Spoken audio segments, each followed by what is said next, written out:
Hello everybody and welcome back to another day of Gloomhaven. Today we'll be tackling Scenario 10 again, this time hoping to beat it. We're playing on the same difficulty we played this scenario at last time. Well, sorry, excuse me, the same monster level. Not quite the same difficulty. Last time it was +3, this time it's just +2. In the interim we have leveled up the Red Guard once, excuse me, and the Voidwarden once. So, it should be ever so slightly easier, but we did lose last time, so yeah, I think that's only fair. Alright, I started the VOD before going into the scenario because we actually do have enough gold at this point to do a little bit of enhancement on the Hatchet.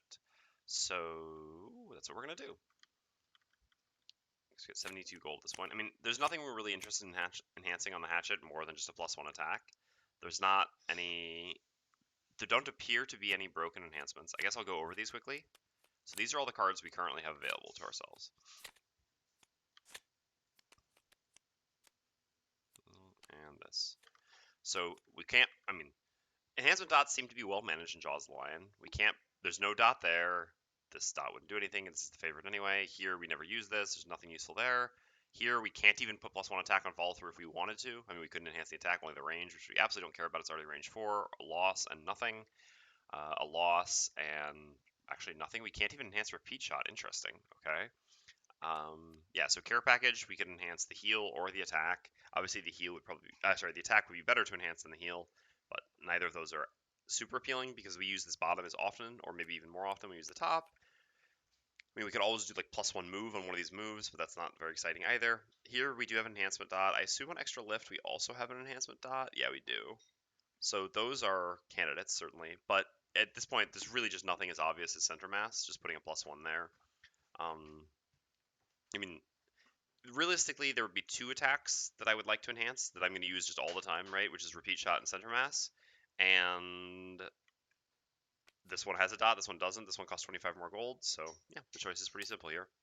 I don't really see anything else that we would want to put other than +1 here. Our party's gonna have a ton of wound thanks to the Red Guard anyway. On top of that, we do a ton of damage. Typically when we attack with center mass, it's to deliver the favorite. So it's already gonna be an attack 6.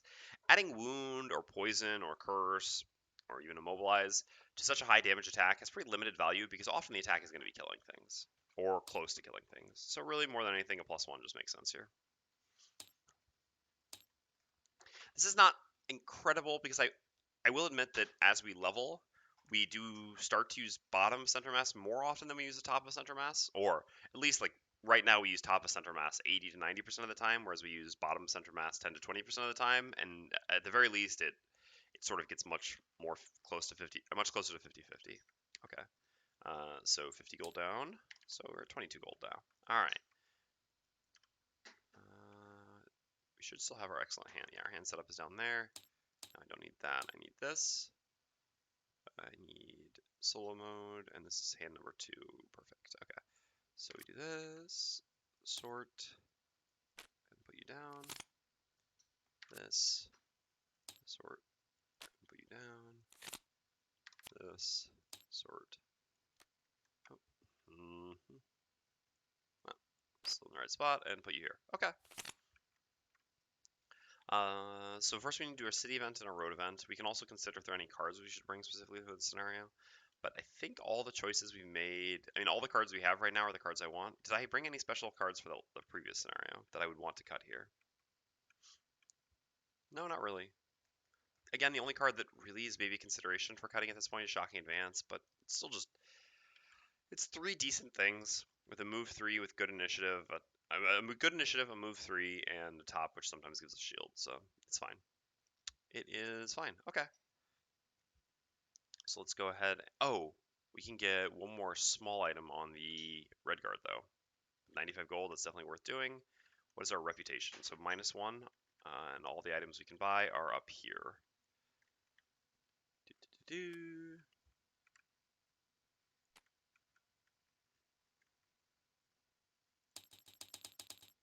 Okay. Puts us a little bit further from that fire enhancement, but that's obviously worth it for a stamina potion, which we didn't even have yet. Alright, just throw all our characters up here. There we go. Okay, so just have to do city and road events. I should change this text. Hold on.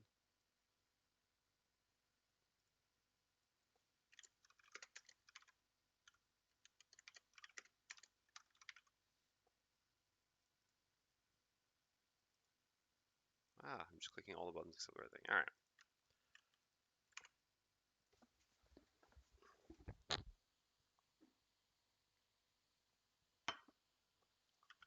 So let's go to our city event first.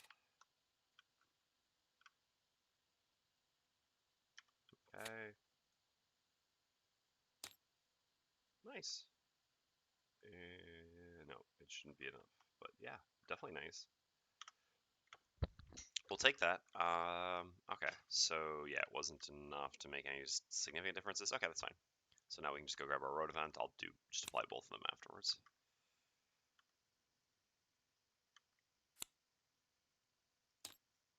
Oh, okay then. Beautiful. Well, this has just become I mean, I'm happy because it's been a while. We've done a fair number of scenarios without gaining prosperity. This just became a prosperity 2 stream. I won't do it right now, obviously. There's no reason to do that. All right, so we each gained 5 experience from the city event, as well as 1 prosperity. And then from the road event, we gain 1 prosperity, which is a very kind and uncommon road event. All right, so we actually made it to prosperity 2. There's no reason to unlock the prosperity 2 items just now. So, I mean, I'll save that for in between this scenario and the next, because we gain the 2nd prosperity. It's not like we could buy the prosperity 2 items. We gain them on the road event. Or we gain prosperity 2 on the road event. So we'll just do that when we get back to the city in between scenarios, so as to allow this scenario to remain prosperity 1 for the VOD and for the stream.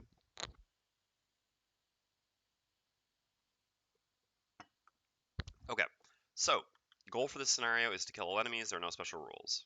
The traps are damage traps. There are 3 of them. Interesting invis hatchet.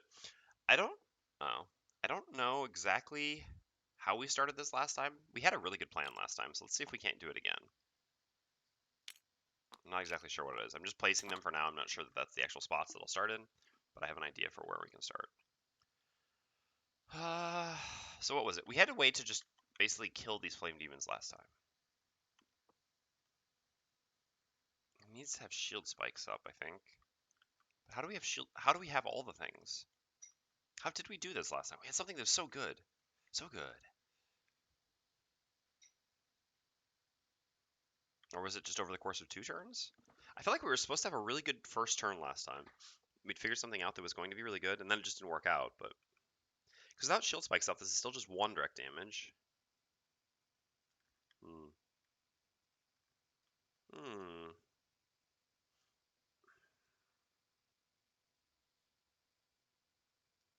Trying to think if there's anything else that I'm missing. No, I mean, it's been a little bit since I played these characters, but... Oh, I guess with this? No. I mean, so if we do this, plus set up shield spikes, plus bottom shield, the problem is they're just running away at that point because we won't have the immobilize, or the disadvantage. If we do the disadvantage, plus this, plus shield spikes, it's only 1 direct damage. These things don't do it. Alright, well, here we're setting up the favorite first.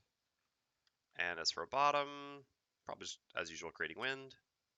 On the off chance that we want to use stopping power or gain 1 experience next turn. Okay. Is there a card that we're missing, maybe, that we had that allowed us to do something much better? No? No, there's not. I mean, alright, yes, theoretically. No, even Shield of the Desert doesn't work because they still just move away.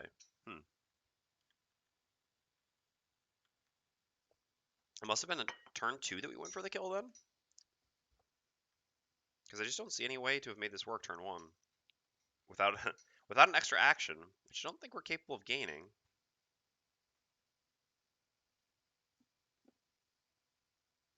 Alright, well, it seems like we should probably just get shield spike set up. I generally like doing my bottom shield on the same turn I do that. The only thing I don't like about that then is I won't have it for the following turn. But I guess I also probably want this for the following turn, so maybe that's fine then. Because then, yeah, my following turn is almost certainly going to be... Oh, I guess I have shield here. Huh. I didn't think about that. Can we make it work then? Hold up. 32 initiative is terrible, though. It's so unlikely that works. Yeah. So the thing is, we could do the bottom of Healing Sands plus the top of Shield Spikes, and then have the Voidwarden move us into position with this, which gives us 1 shield already. These things have 3 health. So us going here. Actually, that doesn't even work because 3 movement doesn't do it. Oh yeah, no, sorry. Well, I mean the Voidwarden makes us move and gives us shield. That the movement doesn't really matter. Then in our turn we set up shield spikes and we do the move 3 to here. Make it so all enemies have disadvantage on us this turn. That way these things don't move away. But this doesn't work simply because, I mean, well, it's unlikely to work because we got 32 initiative, and Flame Demons are almost always faster than that. So that's really just not the line. So I think what our plan then is going to be is to do this next turn. Oops, not that one. These two rarely need to go together, this and this, next turn. So we'll move next to the Flame Demons with this, and then I mean, if they somehow moved or whatever, I mean, the pull doesn't matter too much, but we'll go in the center, we'll deal 1 direct damage, and then have 1 shield as well, which is essentially 2 direct damage, plus then we've got 1/1, so that's 3, so then that kills. It's interesting, I feel like I was able to just have a perfect first turn last time. Well, I was supposed to, but I must be just misthinking it. I'm sure it must have just been turn 2. I guess to me, with this party, maybe it's turn 2 is turn 1, because turn 1 we just play buffs.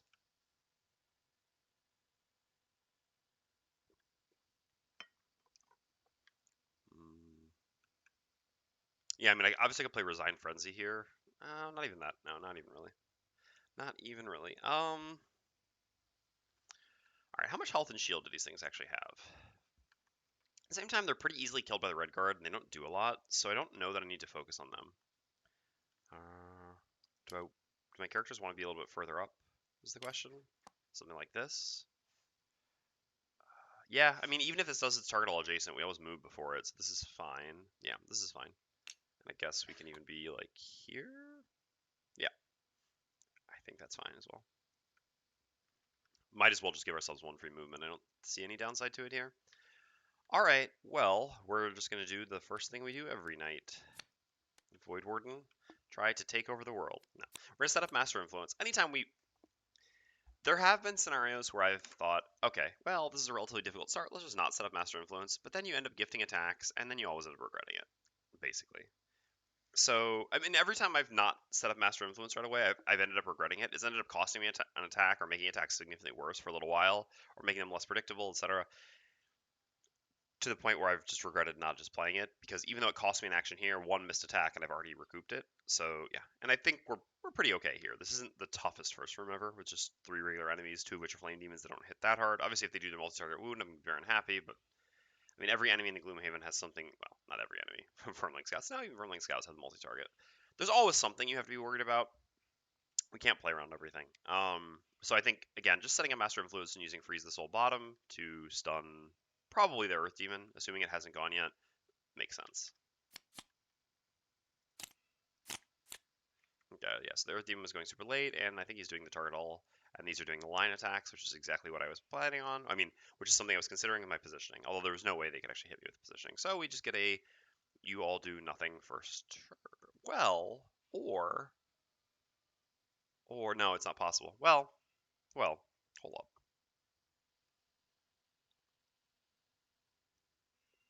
We can't actually kill one of the flame demons here. It's maybe worth it. Let's see. Anyway, red guard's up first, so we're going to activate shield spikes, and we're going to do a move 2 jump, shield 1.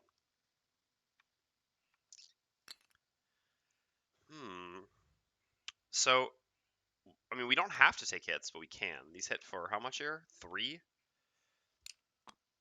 So if we go here, we do just kill this flame demon. The point is we're going to kind of kill flame demons next turn as well, but yeah, I don't know. I don't see any reason not to just do this. It's not like we're going to have more shield next turn to take their attacks than we would this turn. It's also possible. I mean, they've got a 2 out of 7 to just go before us next turn anyway. Yeah, I don't really see any reason not to just take this kill or this attempted kill. So yeah, let's just go there. So we'll do our move 2 jump to there, and we just set up shield spikes. We have 1 shield. Okay, Hatchet's up. To experience, activate the favorite. Gonna move 3. It creates wind. To here, I guess. Stream over on off for once. Hey, the real Beatone King. Happy to. Happy to be streaming while you're off. Alright, so we're just going to go there and create wind. Okay, so the flame demons go. So this one up here can attack nothing because they don't move, they only attack in lines. And this one can attack like this or this, so it can just hit the red guard. So attacks the red guard. Not disadvantaged, actually, because it is a melee attack, not a ranged attack here.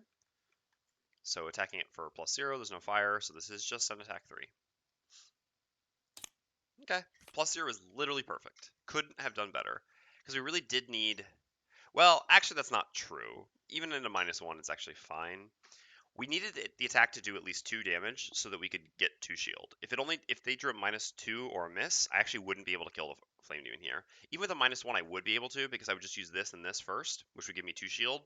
And then I still always have that 1 shield from this. Even if it's not used to mitigate damage, because I can choose the order in which I apply shield. Alright, but regardless, here, the +0 is for 3. We have 1, 2, 3 shield, so we stop all the damage, and we do 3 direct damage back thanks to shield spikes. Oh, battle goals. Man, they used to call me Mr. Battle Goals, but not anymore. I won't change that, what I've done this far, since it's too late now. But I'll try not to pick things. I mean, I'll try to pick based off what I normally would. Loot 5 or more money tokens, kill 1 or more. I swear, every single freaking time the Voidwarden gets one of her 2. I mean, I think we've almost had this sort of like exact combination before. The Voidwarden can't kill anything. It's just so frustrating. It is really frustrating that it wasn't ruled that granted attacks give you kill credit. I just don't know why. I don't know why. So every time we see a battle goal for the Voidwarden that involves killing something, we just can't do it. I mean, sure, yeah, once we get level 4, we have a small chance, but really frustrating. Your current hit point value must be equal to or less than 2 at the end of the scenario, or we have to cause a trap to be sprung. Causing a trap to be sprung is going to be difficult. So we know where the traps are, again, without looking at the map sheet. We're going to have like a 3 hex trap wall in the bottom of the second room, and the only thing behind that are flame demons. So we can't really, I mean, the red guard doesn't push, the red guard just pulls. And getting an earth demon down to those traps would just be way too difficult. Theoretically, we might be able to draw the earth demons back from the third room to there and then pull one into it, but pretty narrow. I'd rather just try to finish at 2 HP. Alright, kill 5 or more monsters, or however 5 or more total cards. Well, 5 or more total cards is almost never happening on a 9-card class. So, let's kill 5 or more total monsters. Chat, please help me keep track of Sadist for the Hatchet, please.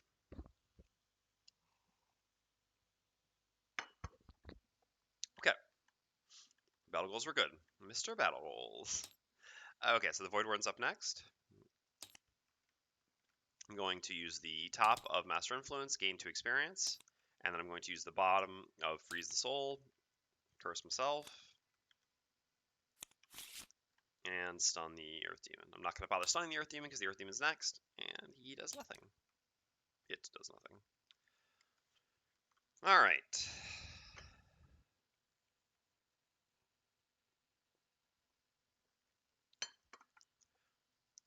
Well.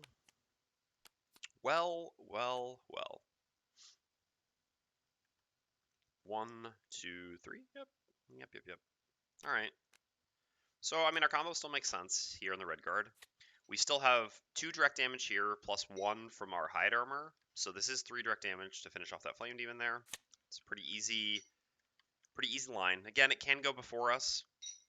We'll cross that bridge if it comes. Alright. 12, 32, so 12, 24. Yeah, this is fine. This is fine. So, I'm going to use Fancy Hat here without using Disorienting Barrage. Disorienting Barrage is just not going to be good. In fact, realistically, I probably just shouldn't have even brought Disorienting Barrage to this scenario. I probably should have swapped Disorienting Barrage out for either Second Wind or Extra Lift. Probably Second Wind. That was a bit of a mistake, actually, but too late now. Again, this scenario just has monster types where Disorienting Barrage isn't good. Disorienting Barrage Fancy Hat is an amazing combo. At level 1, level 2, even level 3, level 4, it's still good. But obviously it depends on the monster types. Here we're looking all at elementals, which are demons, whatever, which have high point values, high stats, high shield, stuff like that, which just makes multiple attack 2s not very good. I don't need to move here, so I can go ahead and just use Fancy Hat plus Center Mass. And If it looks, I mean, if the Flame Demon goes before the red guard, then I'll just end up shooting and killing the Flame Demon. If the Flame Demon goes after the red guard, then I will just shoot the Earth Demon, which is what I'm planning on, basically, because that's still what's more likely here. I'm just going to shoot the Earth Demon for, what, 8? And then be able to try to finish it off with a repeat shot or follow through next turn. Okay.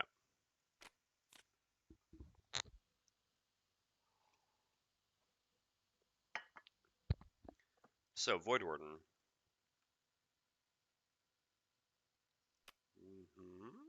And... Oh, will actually someone be in range too? No, no one will be in range too. So we have to move here. Well, I mean, that's still what Taunting Fate does, right? But we don't need to go so early. So let's just do something like this then. Yeah, this is fine. We're just going to use Suggestion to move a little bit closer so that we can then gift an attack with Wicked Scratch. Consuming the Wind. Alright. 24. And you... Sure. Great. Great, great, great. So, Hatchet first. We're going to activate the bottom of Fancy Hat, +1 to all our attacks this round. And we're going to use the top center mass and attack 4. Plus Fancy Hat 5, plus we're going to throw the favorite, so 8, attacking the Earth Demon here. Beautiful. We'll take a +0 every day of the week there. Alright.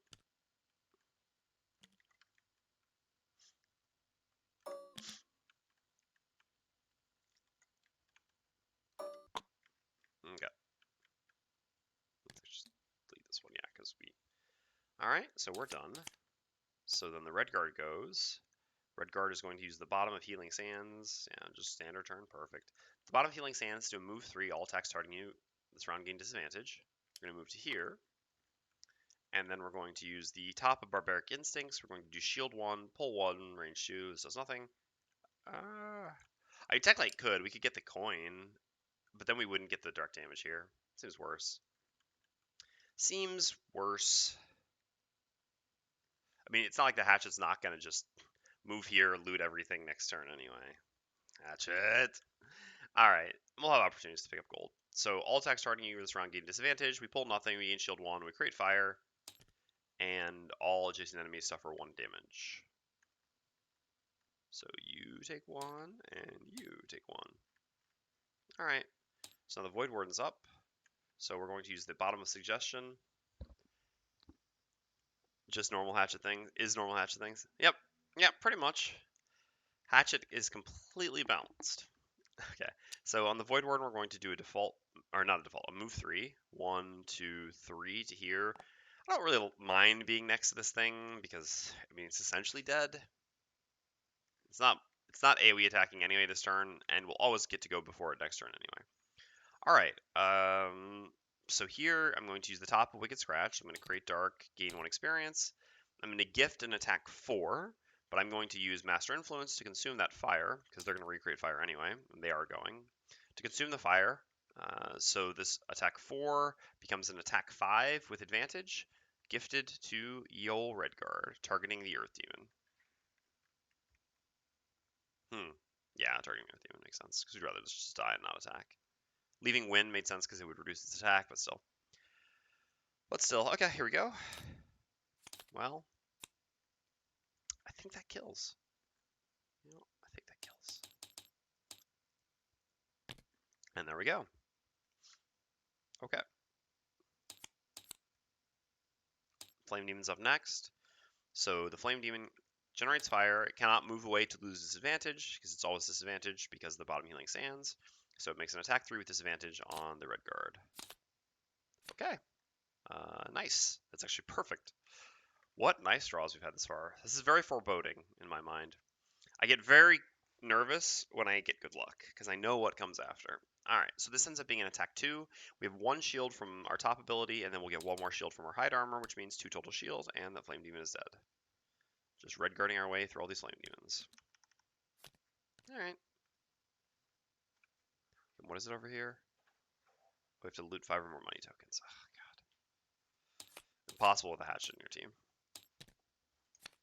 Maybe that's why everyone likes the demo more than they should. It's because they're like, ooh, but by playing with the demo as my damage dealer in the party, we actually get loot tokens rather than having one character hoard all of them. Nice.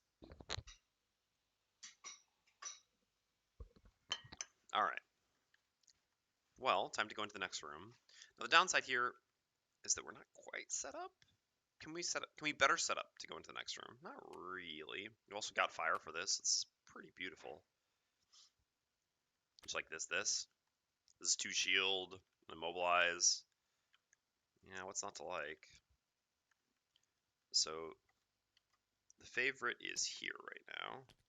So we need to use our boots, go to there, and then from there we can attack. Yeah, that makes sense.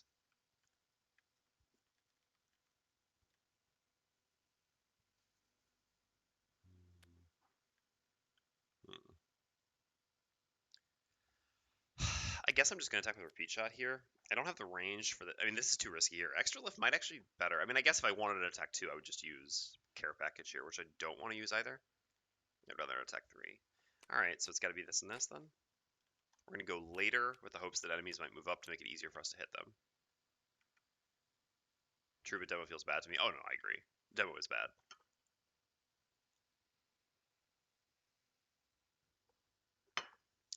Demo definitely seems bad. Just 1 second.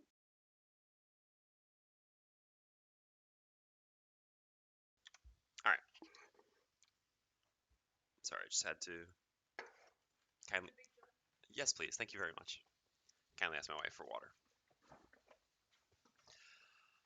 Okay. Okay. So what is the Voidwarden doing?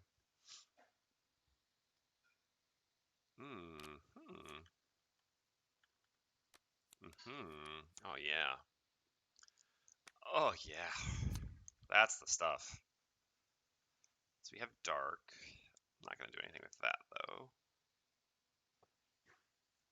Yeah, so we're more or less just throwing away a bottom here. This is just too good. Stacking the red guard up to 3 shield for the turn. Thank you very much. Stacking the red guard up to 3 shield this turn when breaching a room with shield spikes up is just... It's the dream. So, yeah, I mean, we won't really gift the red guard to move anywhere. We'll move probably to here to pick up the coin and put ourselves in a better position to use non-move bottoms afterwards. Yeah. So to there, red guard just chills. Afterwards, Hatchet goes here. Yep. Alright, this works. Execute. Oh no, we go... Oh. Oh no. We actually can't go before the red card here. Even if we use the 13? Oh no. But I need to use these 2 cards in the red guard. Is there something else I could use on top? I mean, a disarm? No, the initiative never works on that. Yeah, I mean, we just have to hope, I guess, then the 15 is fast enough, and then we'll just move up behind him and do that thing. Like, go to the door. Alright, well, we'll see. I mean, a lot of times 15 should be fast enough, right? It's not great, but the upside is so high, I think it's worth trying. So, we're going to do a move 4 here. We're going to consume fire, gain 1 experience. So, we do a move 4, shield oneself. Alright, and here we go. Earth Demons, Flame Demon, Sun Demon. Yep. 30, okay. A little scary, but that's fine. 62, 36. Okay, good. Everyone's after. I thought they would be. I mean, again, these could have been before, but also the Retaliate's less useful against them, so wouldn't have been the absolute end of the world. I mean, less useful because they're going to not get into Retaliate range, obviously. All right, so we have 3 movement left. Where do we want to go? And the thing hits so hard. So, I mean, I don't really mind getting hit by the Earth Demons. They hit for 4 each. We're going to have 3 shield. So it's like we take 1 to deal 3. Definitely worth. This I can't. I mean, I would love to hit this, but I actually can't. So I guess the next question is, can we avoid getting hit by the Flame Demons? Probably not. Flame Demons have 4 movement and 4 range. Yeah, I would say that's a big negative. Can our allies avoid getting hit by the Flame Demons?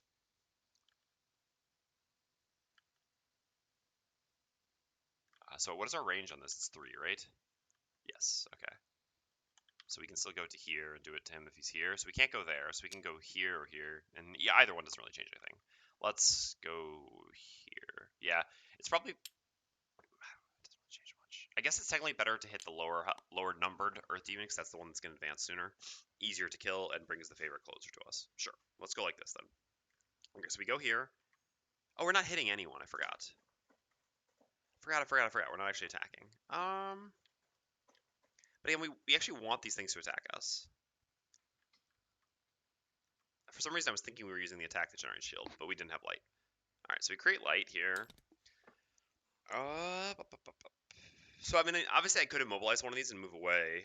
I would actually not. No, I would actually not really want to do that to anyone here. This only has one shield, maybe. But so what I could do, right, is I could like, go here, immobilize both of them, and then get moved back with Signs of the Void, and neither of them attack. But I actually want them to attack, as I said. So yeah, I think we're just gonna. I guess it doesn't matter too much where we go. I guess we'll just stop here, and we'll see. I could avoid the Flame Demon attacks, but again, then I don't get hit by these things. How much movement do they have? 2? Because technically I can just go here. Sure, we'll stop there. Okay, because then we can decide what we do here. So here, we're going to use the top of Signs of the Void to give the Red Guard 1 shield. So the Red Guard now has 3 shield this round, as well as a move 2. Oh, actually, so I guess what we could have done with the Red Guard is actually we could have stopped on a coin to loot a coin. All right, let's actually figure this all out then. Where do we actually want to go? So we really want this to come here and this to come here, right? I guess that won't actually happen. One of these is going there. So we want to get hit by all enemies, so we want to finish here. Okay, that's easy enough. So actually, yeah, on the Red Guard's turn, so I had to move 4. I did 1, 2. Just went here, I got a coin. Boom, easy. Because I do actually want money on the Red Guard, even though it's the Voidwarden who has to loot tokens. All right, so then with the Voidwarden, we use the top of Signs of the Void to give the Red Guard 2 movement and 1 shield. We put the Red Guard back to here, again, specifically because I want all these enemies to attack me this turn. The Earth Demons don't immobilize yet, do they? No. Okay. It's level 5 that the normals will have immobilize. And then I'm going to use the bottom of Close to the Abyss as default move 2, and I'm going to go to here. Easy. Because I also want coins. Alright, then the Flame Demons are going to go. So the Flame Demons, like I said, have 4 movement, 4 range, would like to multi-target, but I don't imagine that they can. Yeah, there's no world in which they can. So 4 movement, 4 range. 4 range just requires being here and being here. 1, 2, 3, 4 in both cases. Both of them get to attack the Red Guard.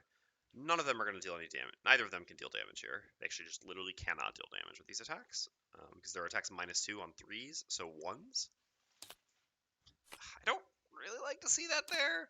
Would have much rather seen that some of the... Yeah, of course they draw all the negatives on attacks that just can't deal damage. Whatever. I got really good flips in the first room. This is what I'm talking about, though. There's always the other shoot foot thing that falls, drops. God, not again. Okay. So the... Oh, we've already got light. They didn't create fire. Oh yeah, sorry. We're also wounded now on the Red Guard, right? Yeah. Sure. We'll deal with that. Not a huge issue for now. Okay, so the Sun Demon has 3 movement and attacks for 5 with advantage. So we can have it go there or there. I guess I would rather it be here because that makes it easier for the Hatchet to attack this, and this is definitely the priority target in this room. Kind of in the order I want to kill things, it's this, these. In the order I probably will get to kill things, it's going to be this, these. So yeah, let's have that go there. Okay, and so it attacks for 5 with advantage. Come on, that's so unfortunate. God damn it. All because those Flame Demons draw all the good things. Or good for me, bad for them. Alright, so this 5 with advantage turns into a 6. We have 3 shield, so we take 3 damage, and we retaliate for 3. Yeah, we'll be using our healing potion, I think. I mean, still not terrible, considering Elite Flame Demons are the worst. Not really the worst, but... Should heal for difference between attack and shield. Yeah, no kidding. Oh, that would be hilarious. Alright, so now the Hatchet goes, so we're going to use the Bottom of Retrieval as a move 1, loot 1. But we need to be range 3 from the Sun Demon, so we're going to use our boots here. Yeah, after this we got follow through. Then we've kind of got a crappy turn, but it's okay. 1, 2. Yeah, so I guess, I don't know. The question is, well, first let me do this, and then I'll explain. Sadly, CGO is probably not here yet. This could be, theoretically, I just want this. Just give me... This could theoretically be considered a situation where extra lift would have been better, because I am really going to be unhappy that I don't have repeat shot while the favorite is in him, right? Because I'm almost certainly going to spend 2 turns attacking him with the favorite in him. So repeat shot here would be very good. So stopping power here is sort of a liability. What I mean is, all right, I wouldn't be using the top of stopping power or extra lift without, I mean, in either case, for example, if I had extra lift right now, like if I played this turn the way I am currently, and then I now had extra lift, I wouldn't be using extra lift in the next 2 turns as a top instead of stopping power. So this wouldn't be an extra lift is better than stopping power instance. But if I had used extra lift this turn, this would just be overall better for me because I would then be able to do repeat shot and then follow through both on the Sun Demon as attacks once the favorite is in. Oh. Hey, Wayne Waynerama. Thanks. Hey, Waynerama. First of all, thanks for the posture check. Appreciate it because it was definitely called for. And thanks for the follow as well. Glad you're enjoying the stream. I'm not sure that I would have wanted to make an attack 2 though. Is the big. I mean, a 2 instead of a 3 there though. So it's tough to say whether I would have or not. This could have been a situation where extra lift would have been better. I mean, certainly. I can't say it wouldn't be worse because actually, I guess there is a world that's just the attack 3 from here would be better than attack 2 in the future. So I don't know. We'll see. Anywho, this turn we're using the top of repeat shot, we're throwing the favorite, and that's going to be an attack 6. Do I ever consider gogglesing here? It's a pretty important attack. Killing this quickly is so important. Yeah. You know what? I think I'm actually supposed to goggles on this attack. The reason being that if I don't hit with this attack, if this attack misses, I'm in a lot of trouble because this enemy has a ton of health left then, and I have the favorite suck in it, and I only have one payoff in my hand follow through. I don't have a repeat shot. I guess if I didn't use the goggles and I missed, then I would probably just be forced to use a stamina potion next turn when I use follow through just to get repeat shot back, which means I'm using stamina potion sort of for tempo but not longevity. And I guess that's only if I hit the 1 out of 18 or something, 1 out of 15 that I miss. I guess that's true then. Worst case scenario, I could just stamina potion. I suppose if I didn't have a stamina potion here, I would always use Eagle Eye Goggles, but I guess because I have a stamina potion, maybe it's safe to not. I mean, it's fine to not use Eagle Eye Goggles here. All right, let's not.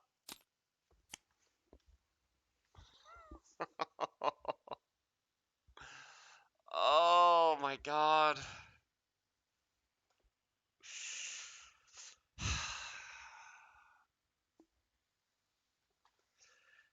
It's gonna be like that again. I mean, so everyone who's watching this is gonna be like, yeah, obviously you should have used the Eagle Eye Goggles, right? And it's funny how much this sort of stuff comes up. But the issue the thing that people don't look at is they're like, yeah, but obviously you're making an attack 6 with the favorite. You really should be using Eagle Eye Goggles.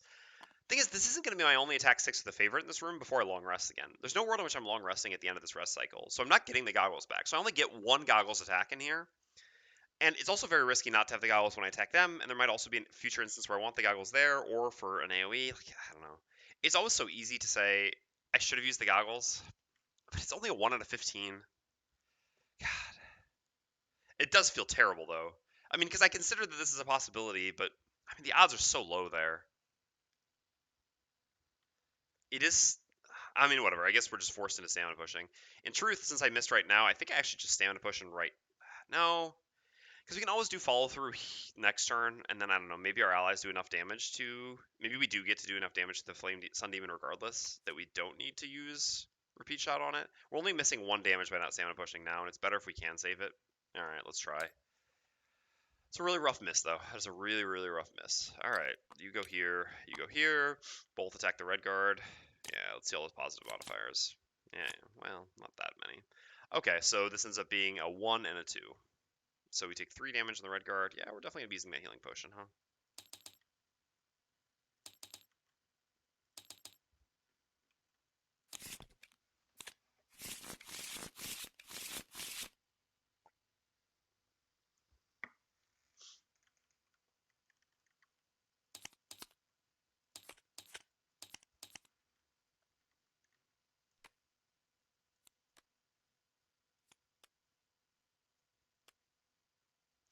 I guess how to phrase this. What I mean is I've gotten criticism in the past for not using Eagle Eye Goggles on favorite attacks and then missing or getting a bad outcome. And people are like, yeah, well, obviously use the Eagle Eye Goggles for favorite attacks. And I think the issue is that a lot of people just always use the Eagle Eye Goggles for their favorite attack, like the first one that they can, and then they'll make more where they don't have the option to use the Eagle Eye Goggles, and so then they don't consider they don't consider that their first decision impacted in any way the other decisions. If this is clear enough, whereas in reality, they're like there is a better time to use it. And it could have been that the first one was the better time to use it, but I think people are just like, they'll just, sort of in their minds, they can just always use it for their favorite attacks. And if they can't use it for their favorite attacks, they don't consider that anything they did in the past prior to that actually had an impact on their ability to use it for a favorite attack there.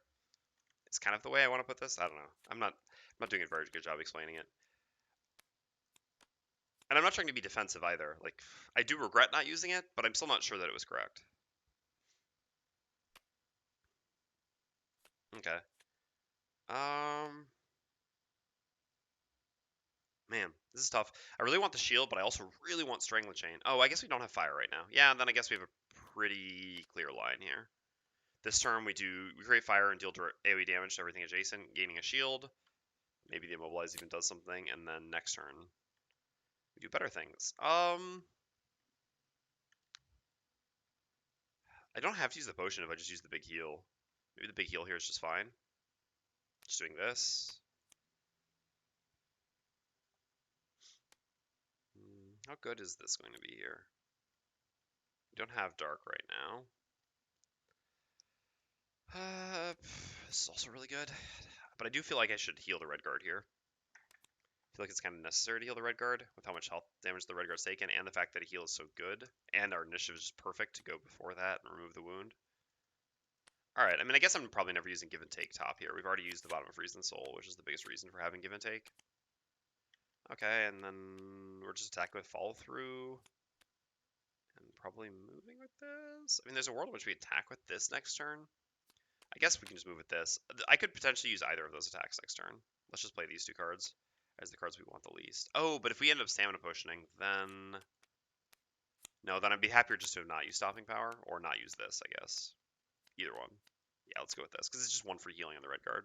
Probably after enemies hit him. Alright, here goes. Well, not actually after enemies hit him, huh? Okay, that's fine then. Alright, Flame Demons are up first. Well, I regret healing this turn on the Voidwarden. Now I wish that I had done the poison attack, but... Oh, and our light. Yikes. That's rough. I mean, I guess the shield one isn't such a big deal because there's only one enemy attacking. Alright, so this one would move... Hold on. It's 4 movement? No, -1 movement, so 3 movement. So its focus is here.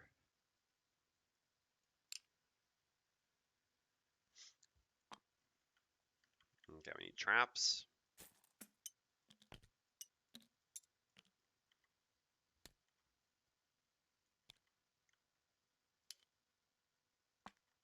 These do become a bit annoying, actually. Alright. Voidwarden's up. So on the Voidwarden, we're going to use the bottom of Give and Take as a default move 2. Going to here. Just making it so that the Sun Demon can move here in the future and cleave all of us. Yeah. Now this just puts us in better range to do things. I think I could be one further back. What is our turn next turn? Probably like this top or this top. Just a movement bottom. But we're always going before the Sun Demon anyway. Yeah, realistically it's probably safer just to go here. Okay, let's just go there. And then we're going to use... Oh no, it has range 2, but yeah, then we still have range. Alright, and then we gain 1 experience. We shuffle Bless into the monster deck. And we do a heal 6 on the red guard. Alright, then the red guard goes. So sorry. This is gone. Man, I could have used Strangling Chain. But so much nicer.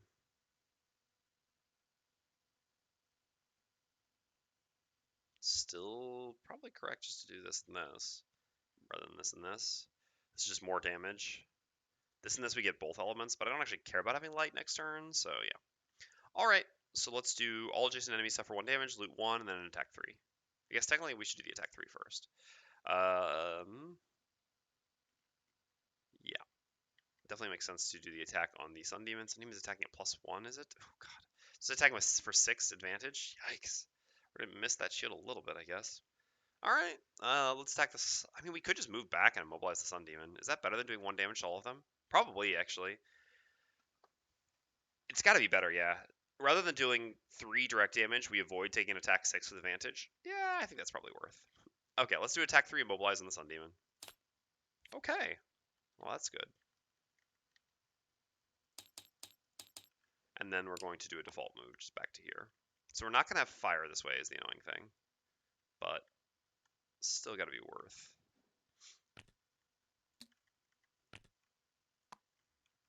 Okay.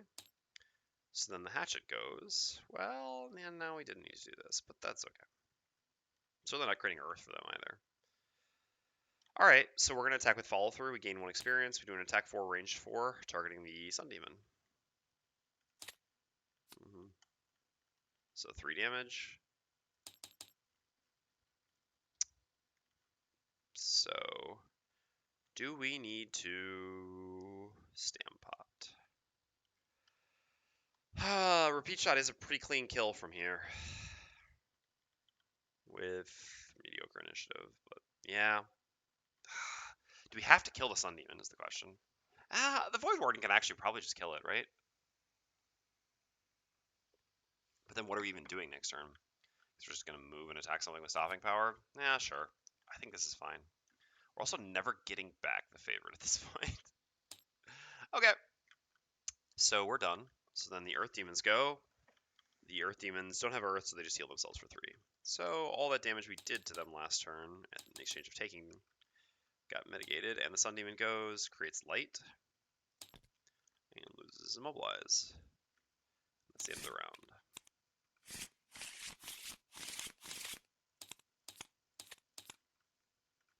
Okay, well, it's definitely this and this. We don't have dark, so disarming 1, moving 1 isn't great. On top of that, I mean, yeah, there are traps and coals that I can move them through. But first of all, well, I mean, like, I would love to put this through like this to clear the path, but I only have move 1. I don't really care about disarming this. I'd rather disarm this, and realistically, I would rather just try to kill this Sun Demon here. Okay, so we're also just going to go as early as we can here and play 2 cards, and we'll see what they do. There's really no reason to go late here to let the enemies advance, because we can always just attack disarm from where we are, since it has range 2. Same thing. So here, do we want to go later? We actually do, I think, want to go later on the Hatchet on the chance that the Earth Demons move up. Although I don't think they actually can move up before this, but we'll see. We'll see. All right. So Red Guard's up first. Flame Demons are doing normal turns. Earth Demons just repeating the same nonsense. And Sun Demon is being a Sun Demon, basically. Sure. So Red Guard. I wish we were next to it because then we could give it a Strangling. But we're not. That's fine. We're going to create Ice and Dark. We're going to do attack 2, disarm target 1 enemy within 4 hexes. And we're just going to do this to the Sun Demon because I really don't want, I really don't want the Sun Demon attacking. There's a chance that we don't kill it. It seems very unlikely, but still, I think it's safer this way. So let's do this. I mean, I don't think it's safer this way. It is a lot safer this way. Even though we're likely to kill it this way, no matter what, it's not doing anything. Okay, so the Flame Demons are going to fire off on the Red Guard. They don't need to move. They just recreate fire. Okay, 3 and 3. We have no shields left, so that's just 6. Not that good of a tank, huh? Alright, so the Voidwarden's going to go now. We're going to use the top of Gift of the Void. We're going to poison the Sun Demon. I know the Sun Demon's disarmed, but I just really need to kill this stupid Sun. Oh, do I? Yes. Yes, I do. Do I, though?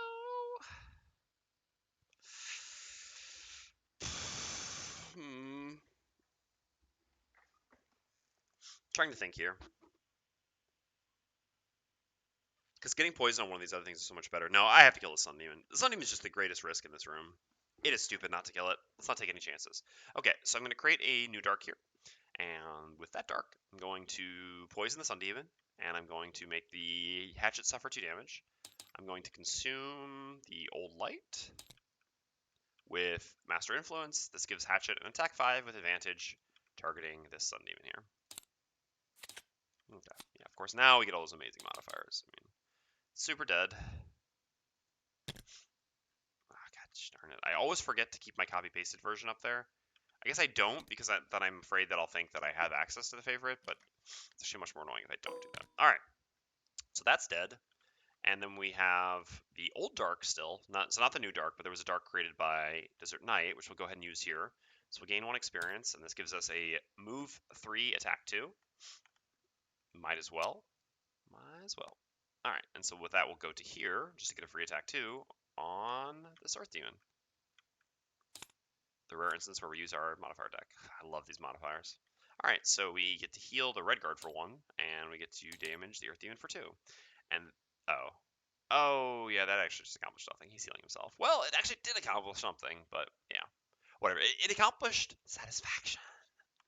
Okay, and then I'm actually going to stamina push in here. I have Dark now, so now using the top of Lure of the Void on one of the Earth Demons and throwing it through those traps will clear the way for us, do 8 damage, and take an enemy out of combat. So I'm just going to get this back, I think. I definitely need initiative.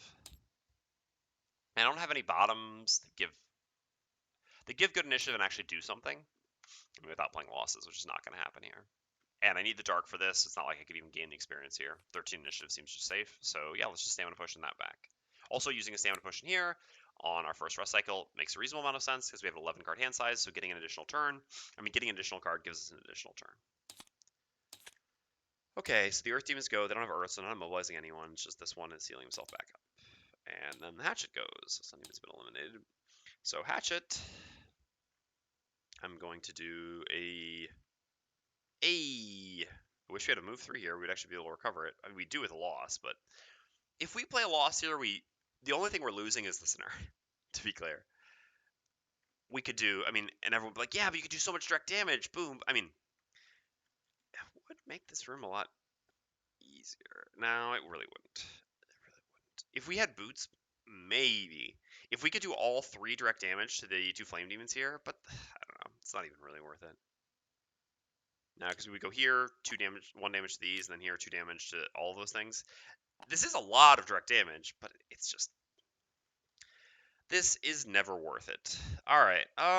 So would I rather do an attack 3 on 1 or an attack 1 muddle on 2? I think I'd rather do an attack 1 muddle on 2. Also just mitigate some damage. We do slightly less, but even with our modifier deck at this point... No, I guess we haven't really gained that many perks, have we? We've gained like 2 perks, I would say. Yeah. So our modifier deck's not that great. But, I mean... It is less damage, but the mitigation sort of matters. One of them is going to be disarmed next turn. So... sort of matters, but still matters. All right, so let's do it. Let's hit 5 and 6. Oh, no, I can't hit 6 with Disorienting Barrage, so I'd have to move first. Is it actually advantageous to go here?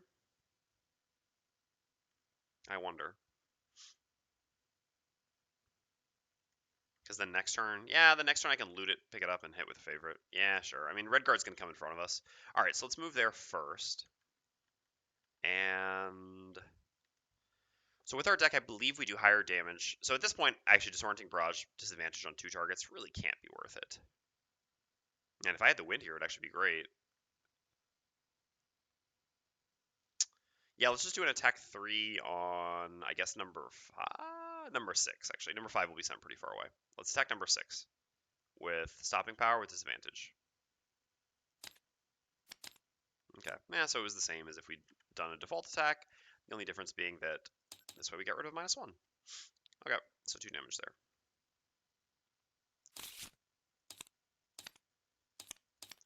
So their stopping power and extra lift would have ended up exactly the same because we would have ended up doing the same amount of damage. Alright, well, I'd love to long rest, but I will not do that. Ooh. Ooh, a highest level card? But...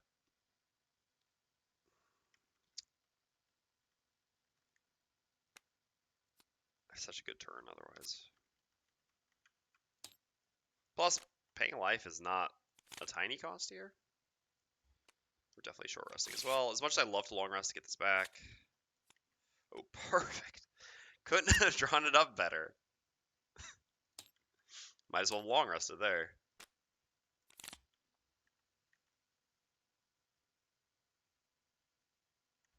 Alright, we'll see what we're doing there. So here, our turn is super obvious. I mean, again, we're hoping that Sun Demons go after us, but... actually, I don't need this. I mean, it's kind of the same. I could either do the bottom jump shield and then this top, or I could do this bottom and the other top. I guess the bottom jump shield is actually better, though. And the reason for this is that I create light instead of creating fire. Oh, there's already fire. I guess I have this shield to go even earlier and to just consume the fire. And then do this. Yeah, that's actually the best then, right? The initiative actually doesn't matter. The only thing they can do after 6, but before, is first of all already drawn, second of all doesn't attack. But this just consumes the fire, which is significant because I really don't want them having fire. They have 2 ways to use it, and neither of them are kind. And both of them are after this initiative. Yeah, so here we'll have 2 shield and we'll mobilize all of them, which means that they won't be able to... Oh, but immobilize. Huh. So now I actually wonder about this. Give me a second, I have to blow my nose.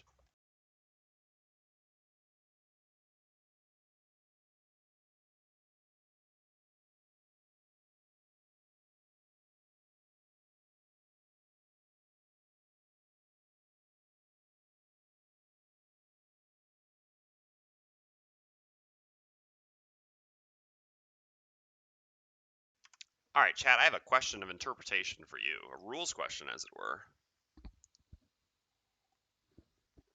So, this immobilize target all adjacent enemies. So we have an interesting question about this. So here's the thing. We don't want to immobilize this, but we do want to immobilize these. So can we go here and immobilize all adjacent enemies?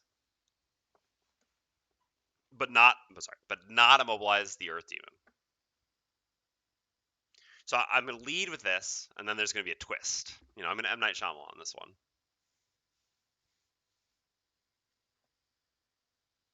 Or, all right, so Dutch, you say no.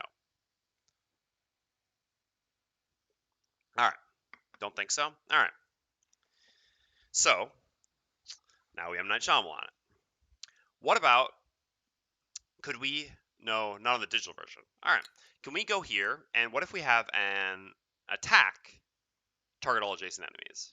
So what if I had like this card instead? All right, Twirling Stabs. What if I moved there and used the top of Twirling Stabs? So if I went there, used the top of Twirling Stabs, could I attack the 2 Earth Demons and not the 2 Flame Demons, for example? So does everyone agree that it's the same? There is a bait coming, to be clear. I would not be able to do it, or no, it's not the same. Sorry, it was kind of stupid of me the way I've asked this question because of the delay. No, I would not be able to attack all of them. I mean, no, I would either have to attack all of them or none, or no, it's not the same.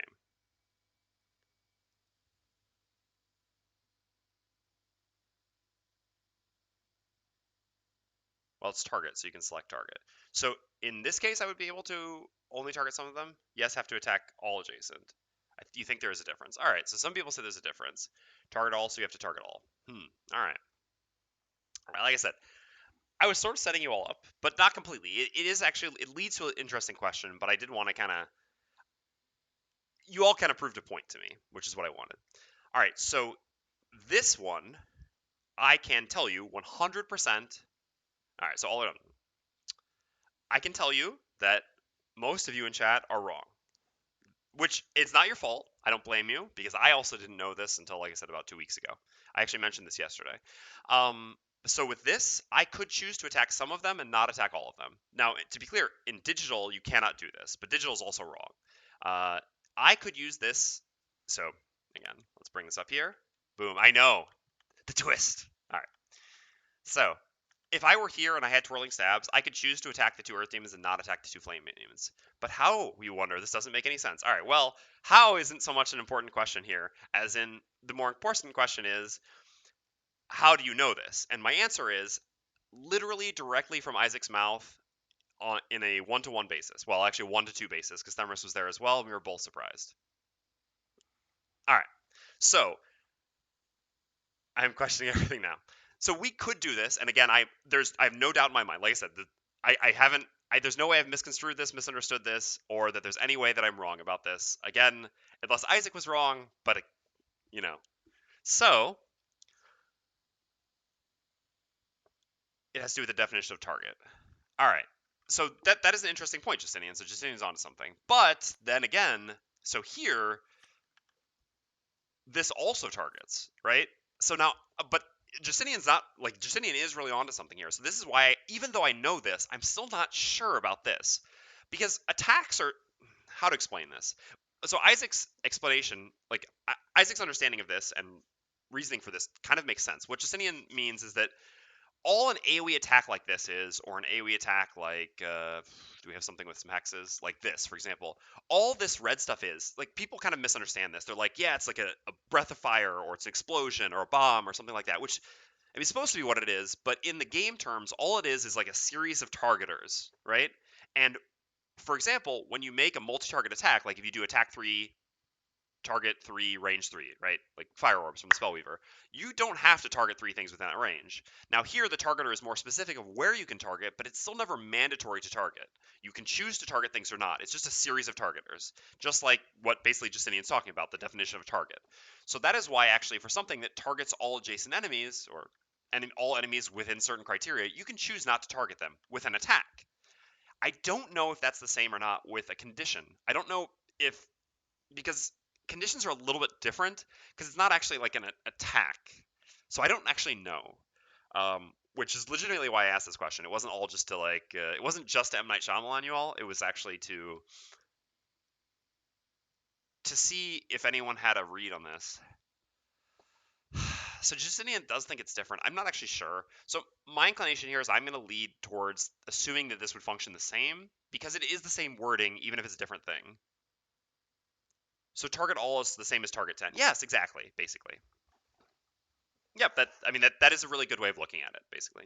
Anything that says target all within a certain is just like it's just some some number of targeting within a criteria. Because when you do target, yeah, target 3 within, I mean target 3 range 3, it's just you can target 3 targets within that range, right? So when you target all adjacent, it's just like you target X number of targets within, But yes, that's the best way to explain it. It is the same verbiage, I agree. So I think I'm allowed to do this. I'm actually not 100% sure because it's weird to say this, but it feels slightly different because it's sort of a different thing. Basically, just because it's not tied to attack, and I understand how attacks work, and it does make sense to me now that I've like learned it. But I'm not sure that this functions the same. I'm gonna assume that it does because there's no real reason to assume that it wouldn't, even though there is something in the back of my mind that's like maybe this isn't right. Accordingly, I'm gonna do this. I think simply so basically, if I wasn't all right, if there was some doubt, if there was significant doubt, then I could just do this instead. Um, than this combo. Either of these combos is going to do the same amount of direct damage. This combo is better for 2 reasons, though. Here we have 2 shield instead of 1 shield, and we create light instead of creating fire. And obviously, like I said, we consume fire, which is significant. So we're going to go for this. All right, so we're actually back here.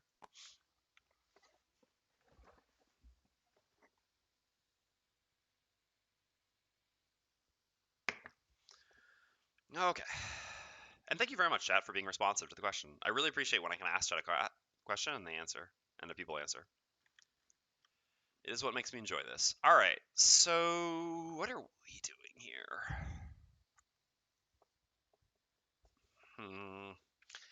We're not in a great spot. I can pick up the favorite from where I am and just throw it at one of the flame demons to finish them off, but then the favorite's going to be in a pretty bad spot. I guess. Hold up. So we've already drawn the minus. We still have a -2 in our deck, right? We never do get rid of that -2, do we? No. I could use the goggles here to just kill off one of the flame demons with just an attack 4. Also, pushing with center mass is pretty good, but then I don't get to pick up the favorite. Pushing with follow through is probably better than pushing with center mass. What if we just do this and like this is just a default attack straight up? I think this is actually fine. Basically, like, I want to use this for initiative. I don't really care about the bottom of Fancy Hat here. I don't care that I'm missing out on it. And I think the upside of getting to do what we're going to get to do here, of pushing this to the other side of here and making it take a really long time before it gets back to us, again, unless it does its ranged attack, which would be a disaster, but is worth going a little bit slower in terms of getting back the favorite. And I don't mind using Fancy Hat as just a default top here. I could push it and then do a ranged attack on it, which I guess is actually slightly better, but I don't really have any good range attacks to use on it. I want to save like this as an attack 4 for one of the flame demons, basically, because the flame demons are going to be at 1 life. I mean, I guess the flame demons might get executed, so maybe that's an argument for just doing this then. Yeah, that actually probably is an argument for just doing this, because that is still 2 more damage. The issue is it's 2 damage on a target that doesn't matter that much, but maybe.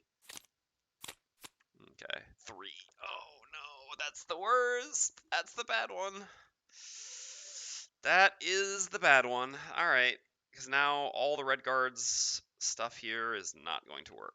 Instead of doing 2 retaliate on each of them, we're going to deal 0 damage to them. Yeah, well, it had to start going bad at some point.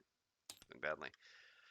Okay, 2 attack 2s on the Hatchet. We have no defensive items to use for this, so attacks just come like this. Okay. I mean, it's not so much the damage here. I mean, again, obviously, the is the Earth Demons aren't doing ranged attacks with this. They. Oh my god. Oh my god. Oh, this. All right, these were actually the 2 worst flips possible in both instances. I don't know. Maybe the multi-target 30 was worse on them. I'm not even sure. Okay, yeah. I mean, we knew that this scenario would start going badly for us at some point, and now it is. Now it is. All right. Well, the red guard's going. I mean, one of them's going to be disarmed, so I guess it sort of is what it is. So we're going to consume the fire to gain 1 experience and gain shield, and we're going to do a move for Retaliate is the best. I mean, shield spikes is pretty great. I do love shield spikes, but yeah, there are some costs to trying to play around Retaliate.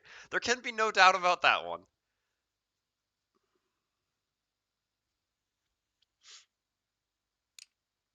Two, three, four. I believe in you. Thank you, B-Tone King. I'm going to need it. I need all the help we can get. These flame demons are going to be a big issue now. I was really counting on the 2 direct damage to each of them here. All right.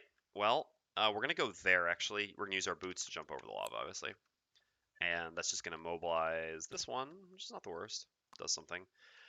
The reason this is good is because we're going to push this Earth Demon down to here, and that way the Earth Demon is going to attack into this red guard with disadvantage into 2 shield and get retaliated. I think that's the best we can do to try to mitigate this attack. This Earth Demon is going to be disarmed. Technically, it would actually attack here too, but it's like when the guard always draws its ranged attack. Yeah. Was some bad flips, but I mean, we're still in it. It's not over. Okay, so we're going to use the top of Lure of the Void. We're going to consume Dark, gain 1 experience, and we're going to force 1 enemy to perform move 3 and get disarmed. So 1, 2, 3 makes the most sense. Because these are each 4 damage, it's more than this. And it clears the path for us. So this takes 8. And this is disarmed. Okay. Then Hatchet goes.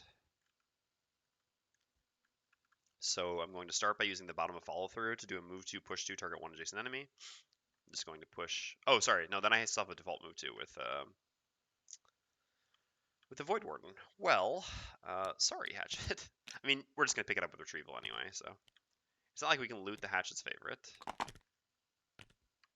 Alright, so we're just going to go grab that. I mean, we need money tokens. That is our battle goal. And again, I don't care that much about Voidwarden battle goals, but I do to some degree. I mean, Voidwarden check marks. Alright, so we just move there, default with the bottom Taunting Fate, which is what Taunting Fate does most often. Okay, so Hatchet goes. We use the bottom of follow through to do a move 2, push 2. So let's see. What is monster level here? Monster level here is 4. So trap level is 4, which means that, trap level is 4, which means trap deals 6 damage.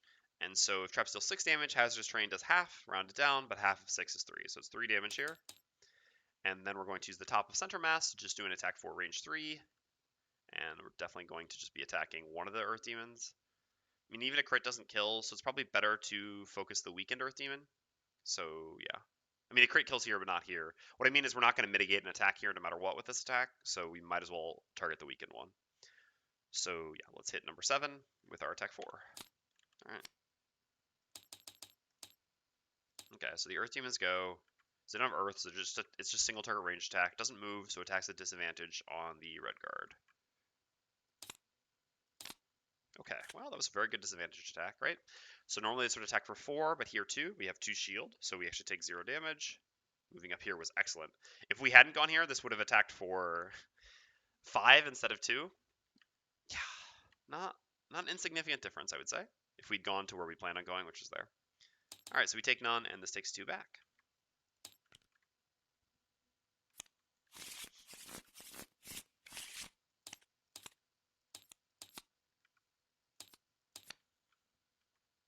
Yeah, I mean, we're not long resting here. Sure. I mean, I don't love losing suggestion, but it's not essential.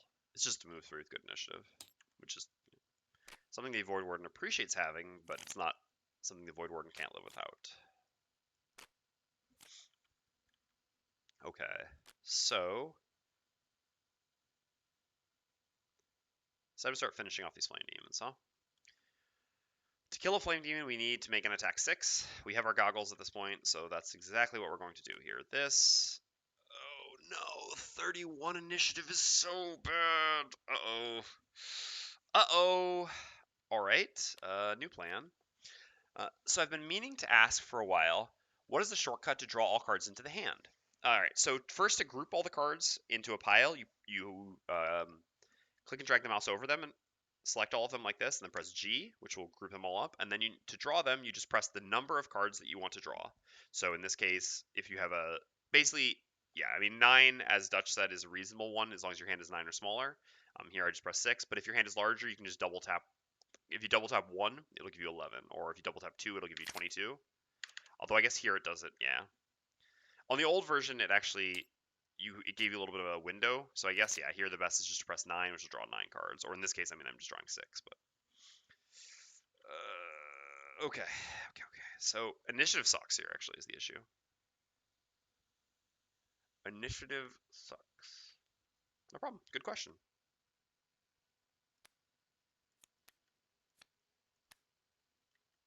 All right. Well, we've got a good turn here, right? We're actually going to get to pull. Oh, we can't pull you because you're here. Ugh. That's fine, I guess. We're going to just do 2 direct damage to everything adjacent to us and set up some shield, which does 2 direct damage to this, which is quite valuable. They actually can't go before us right now because they've drawn both their 3 and their 8, so we're 100% going before them and 100% dealing 2 damage to that flame demon. And then killing this off as well, which is not bad. Yeah, overall this is just way too good to pass up, even if we don't get the other flame demon, which is a bit of a shame. I can't go at 31 is the issue. If I go at 31, they can go at 30, and that is a disaster for me, especially because there's going to be fire. So I have to use this card or this card, basically. Accordingly, I guess this probably makes sense. Once again, not going to grab the favorite, which is really painful, but we can just do this bottom with the top of repeat shot to do an attack 4 on the flame demon that should have 1 life left. At the same time, this flame demon is attacking into here, getting retaliated and dying because it's immobilized, so that's not the important one to kill. I don't like my life. God. I'm so filled with regret. If I just had... No, it wouldn't work. The 18 doesn't work now either. I mean, it's for the same reason this doesn't. Alright. It's this. And it's this.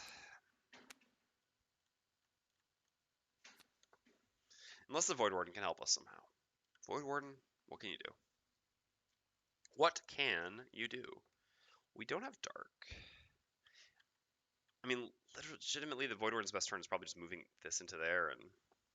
Hey, retired my first character yesterday. Happy to watch some Gloomhaven today. Hey, Sky Chronicler. Happy to have you here. Which was the character you retired? And what class symbol did you unlock? Which class symbol?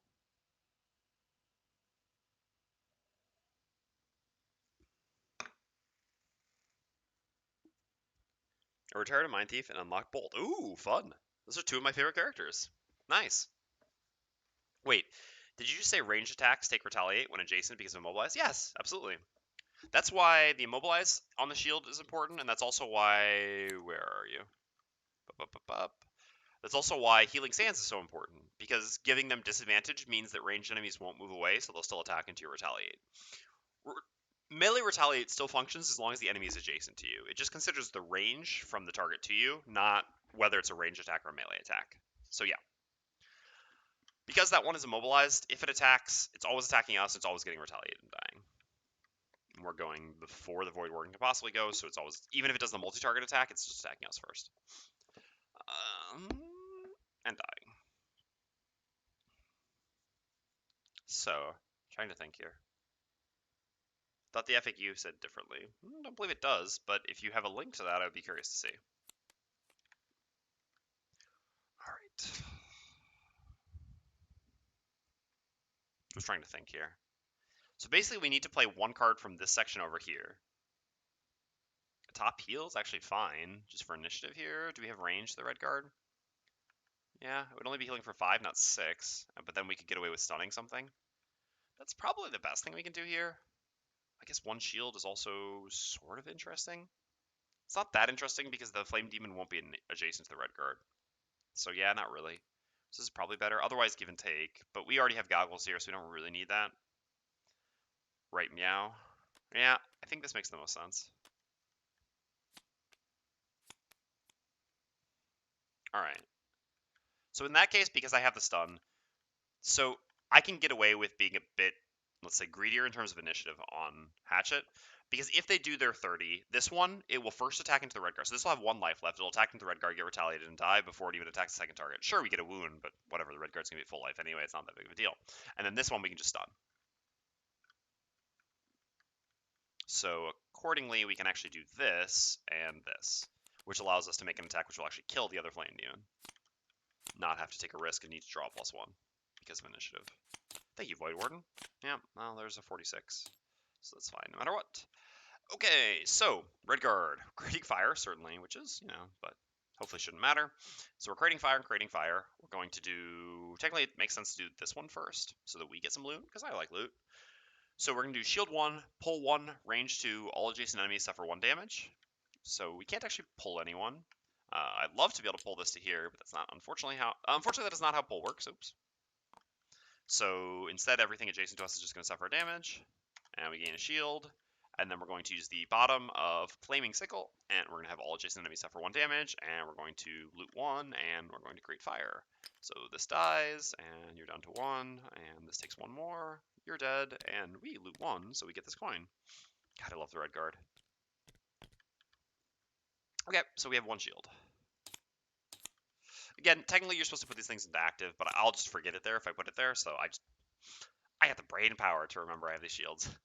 Humorous to say that I have the brain power to remember the shields, but not remember to dismiss these things. But anyway, this is just why, if anyone's ever wondering like why I say I have 1 shield, but then I'm dismissing, I mean like I'm discarding this, because technically if you discard this, you don't actually have the shield, but it's just an easier way to shortcut things when playing solo 3 characters or 4 characters on DTS.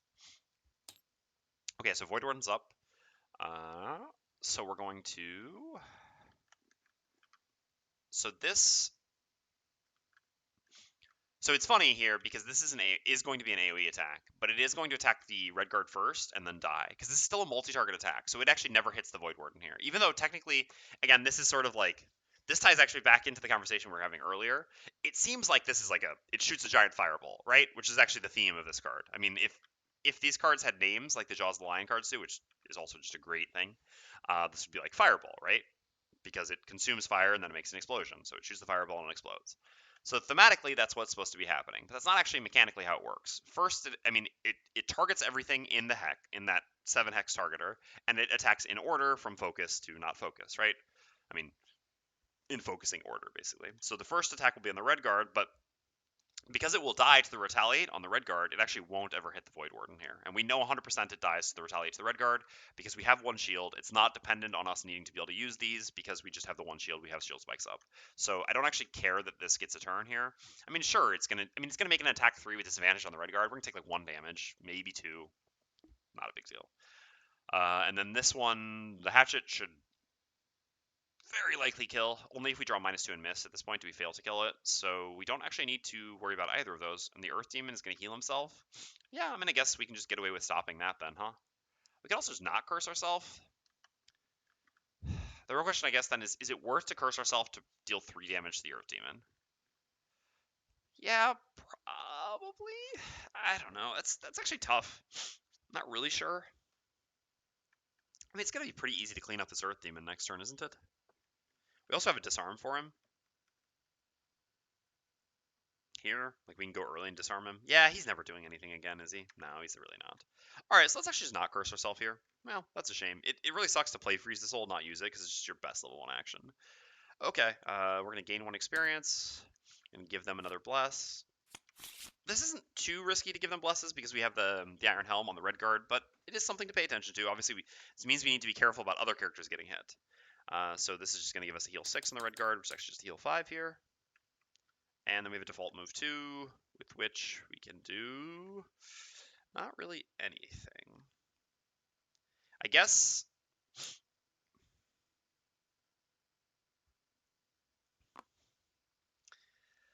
I don't like moving away because we have limited movement on this character, but the thing is, if somehow the Hatchet... I mean, we've already drawn the -1, right? Yeah, we have. So we have a -2 and a miss in our deck, and that's it. If we draw those two together, this fails. We fail to kill this. Otherwise, everything else kills this. It is technically possible, although very improbable that that happens. If that were to happen, moving to here makes sense, because then this is going to focus here, and it can't expand and hit anyone else. So I will actually take one step back, just to mitigate a very small chance of something very bad happening. I don't think I don't think one movement is going to cost me that much. All right, so the Hatchet's up. So we're going to do a move 1, loot 1. We're just going to stay where we are, but loot 1 allows us to pick up the favorite. And then we're going to throw the favorite at this Flame Demon here when we attack with the top of repeat shot, which is an attack 3, range 3. And we're going to use the goggles here. This is a perfect instance of where we really do want to use the goggles, because it's the difference between killing an enemy or not. Okay. Well, at least we got the -2 out. So you're dead. And the favorite goes there. Oh, we haven't been keeping track of how many enemies we've killed. Chat! Alright, so we definitely killed one there. Is that the only one we've killed? No way. Trying to think. Which other enemies have we killed this far? We didn't kill the Earth Demon here. Did we kill the... No, I can't blame you all, I'm joking. Obviously, it's me who's supposed to do this. I'm just so forgetful. Were we the one to kill the Sun Demon? Who killed the Sun Demon? Oh, it was actually us, because the Voidwarden gifted us the attack with Gift of the Void. Yeah, so that one we got. Okay. In the first room... The first Flame Demon died to retaliate, the second Flame Demon died to retaliate, and the Earth Demon... I'm pretty sure we killed it with Wicked... Yeah, I'm almost 100% sure the Hatchet killed the Earth Demon in the first room. I think it was either with a gifted attack from the Voidwarden. I mean, it wasn't the Red Guard which killed the Earth Demon. That I'm about 100% sure of. So yeah, it was the Hatchet. It was either the Hatchet on the Hatchet's turn or the Hatchet with a gifted attack from the Voidwarden. So we're at 3. Okay. Yep, so we're done there. So the Earth Demon goes and just heals himself for 3. And the Flame Demon goes. He's immobilized. Couldn't move anyway because he actually has a non-move. He's going to attack into the Red Guard with disadvantage, consuming the fire. Okay.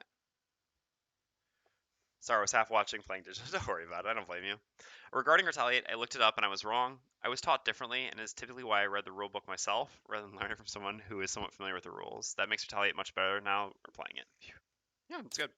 All right, yeah. As we said, get a -1, so this is attack 3 is attack 2. We have 1 shield, so we take 1 damage, and this takes 1 Retaliate and dies. Yeah, I mean, Retaliate's already pretty bad. It really doesn't need to be nerfed that badly. That would be pretty mean.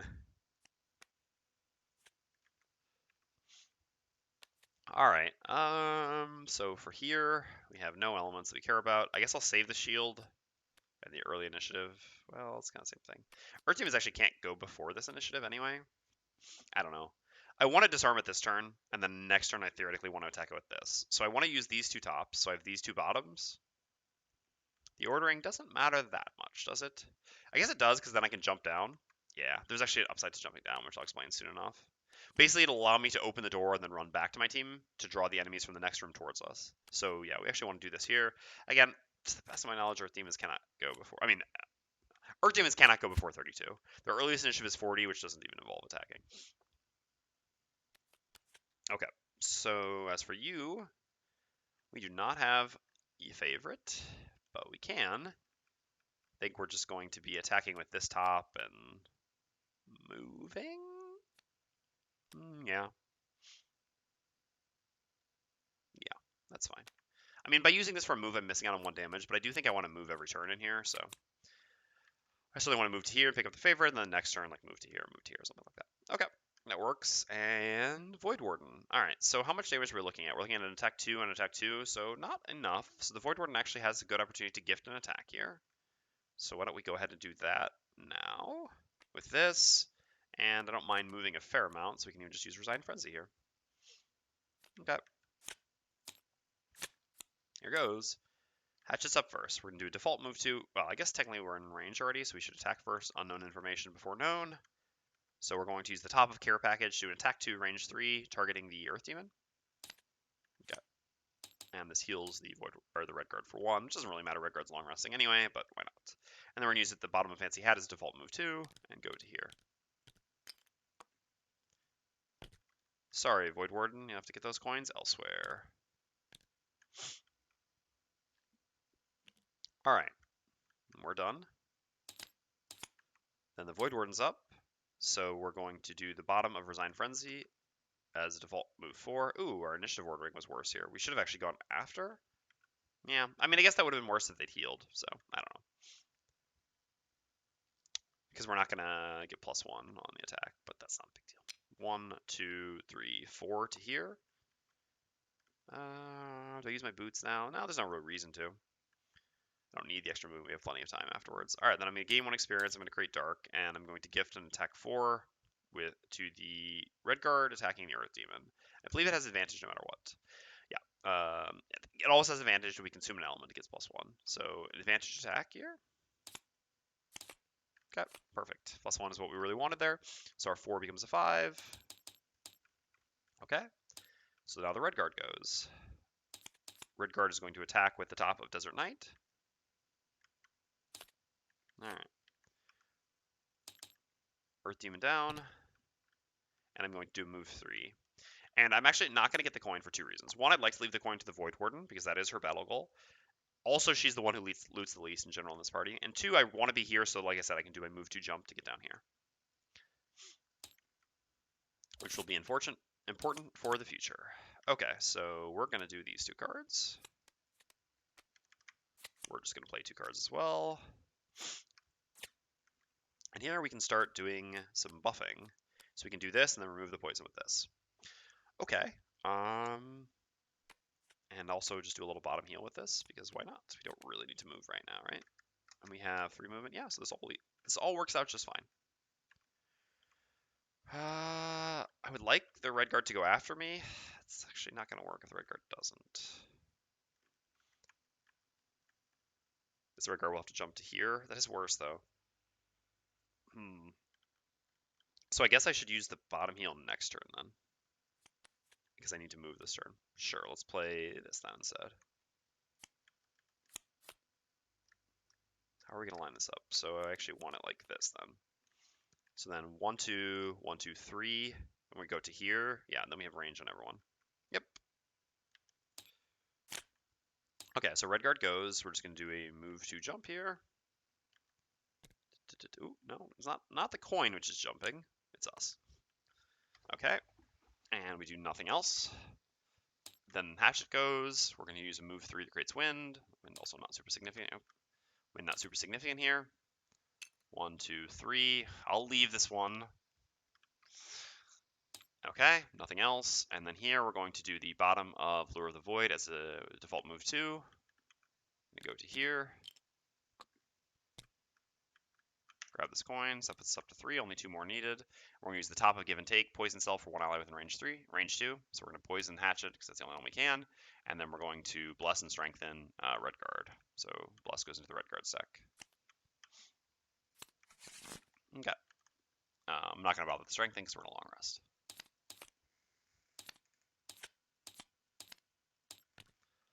Okay, so here, now we're going to remove the poison from Hatchet with the top of Close to the Abyss to give a Bless, and then we're going to heal Hatchet with the bottom here. We're also going to heal our... no, I guess we're just healing Hatchet. And then it's going to be Long Rest and Long Rest. Okay, so we're going to use the top of Close to the Abyss to heal 2, range 2, target 2. All allies who remove poison with this heal gain Bless. So we're going to remove the poison from Hatchet and give Hatchet a Bless. Especially with so few cards left in deck, that's actually very nice. And then we're going to do the bottom of Gift of the Void as a heal 2 on Hatchet. To get Hatchet back up to full health for this room. Not super significant, but because of the top of Gift of the Void, it can matter. basically we're only healing for 1 actually here, but I think it's worth it keeping Sign of the Void in the hand. Okay, so then they both get their long rests, which is certainly significant here. So we weren't the one to kill that Earth Demon. We killed the Earth Demon. That's fine. And yes, so we need 2 more money tokens here. We need 2 more kills here. All right. Well, this will be close in both regards. Okay. Sword hand.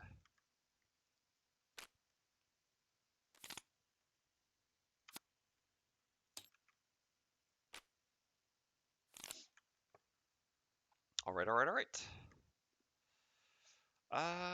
Is it this that I don't want at this point, or this? It should almost certainly always be one of these 2. Yeah, I mean it is always one of these 2 that I don't want.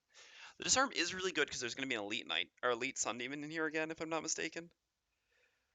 Disarming sun demons is quite good.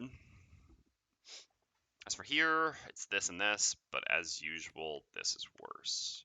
Well, theoretically okay in the last room against some sun or flame demons. We've got other, but I mean we've got better sources of dealing with flame demons in the red guard.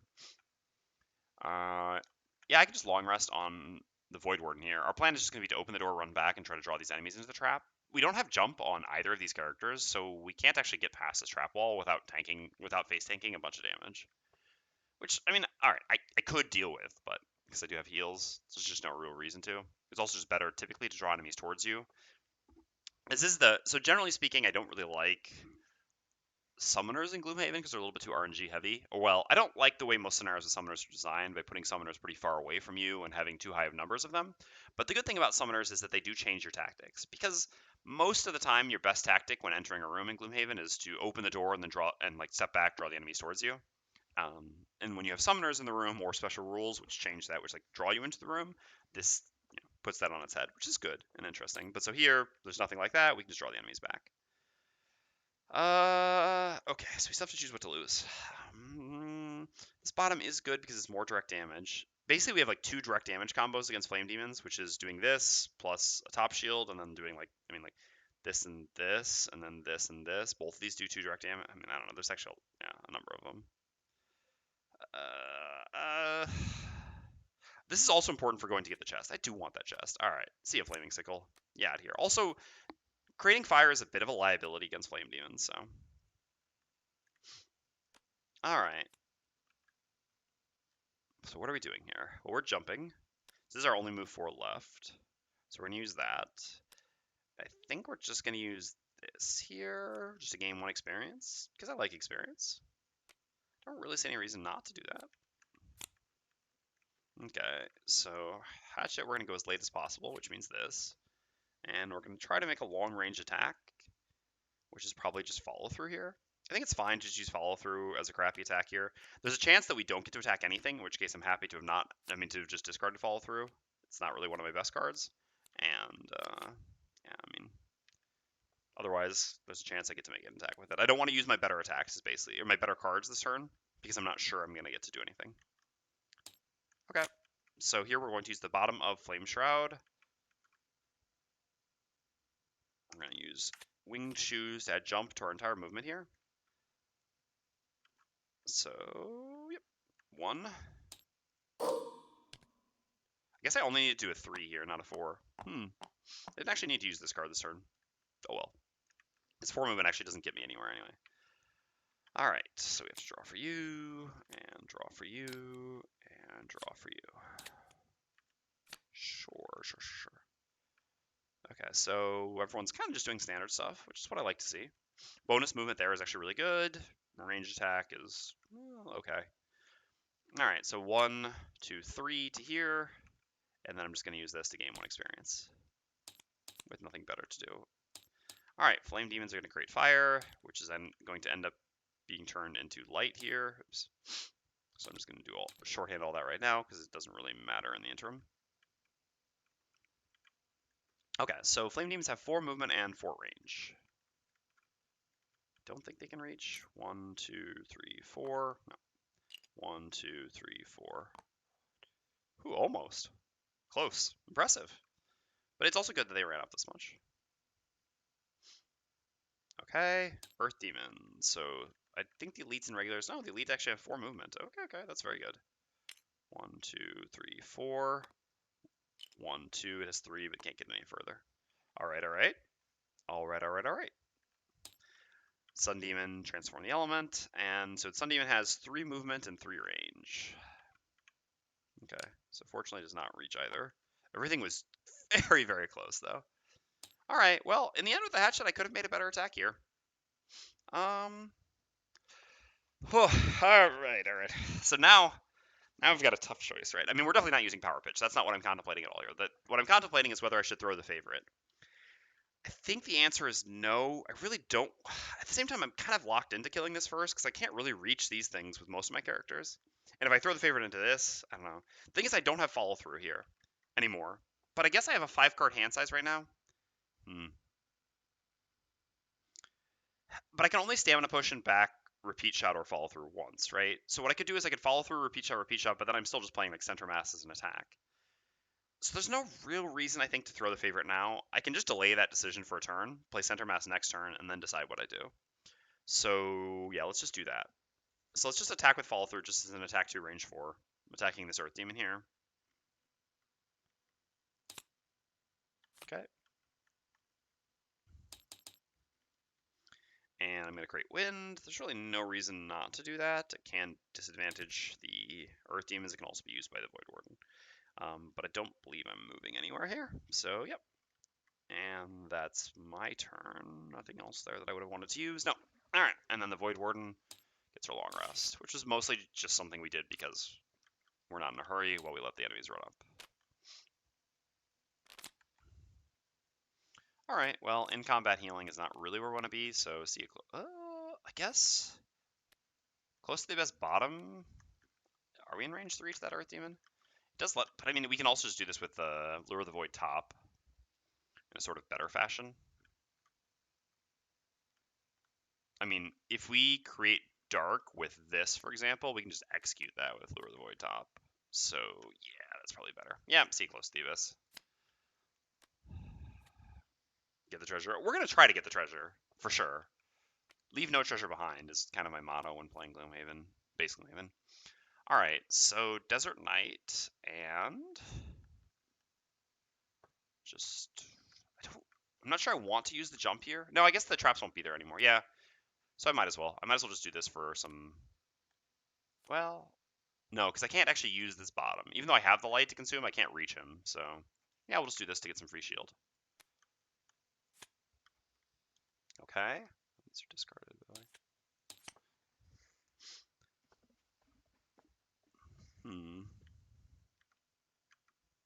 So we're going to do this. And presumably we want good initiative on bottom, which means we're just derping on bottom. I don't see myself using Give and Take anytime soon. I think that's the least likely of these 3 cards that I use. Yeah. The initiative doesn't matter so much, but I mean, I don't want to go this late, for example. So it does matter to some degree. All right. So here we're just attacking with center mass. Oh, I guess if this is going to get executed, we actually have to move.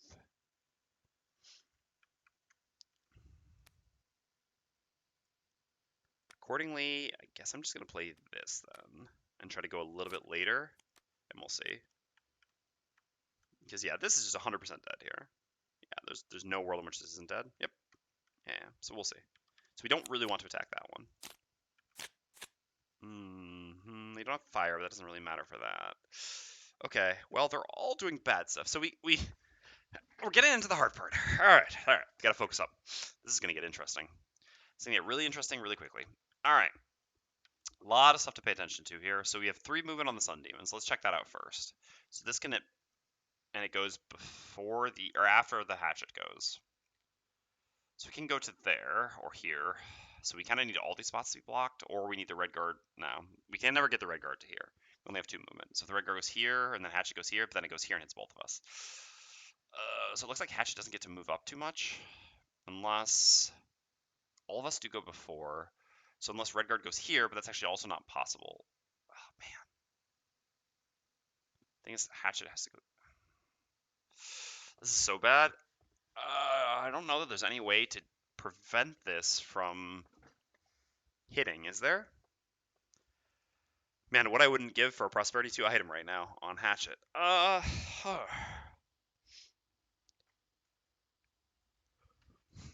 don't know that there is. This is exactly what happened last time we did this too. The second turn they did this stupid, like first turn it just moved up, second turn it did this stupid thing, and it just made our life so much more miserable. Voidwarden, how much movement do you have? You have 2, but we can boots. We have Invis Cloak, so I think it's always an Invis Cloak here is the only way around this.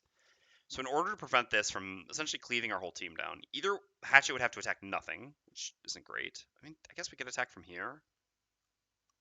No, but even so, then Redguard would have to go here. Does that work then? And Voidwarden doesn't actually have to move up. I guess that also works. That means Hatch is attacking this Earth Demon rather than attacking the Sun Demon. It's less good. I really love to get the favorite in the Sun Demon here, which would mean going here.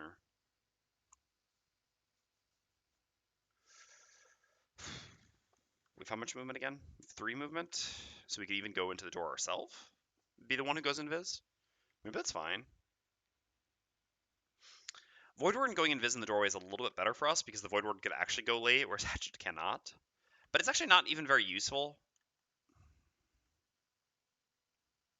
I mean, it's medium useful. So I think no matter what, Redguard's supposed to go here.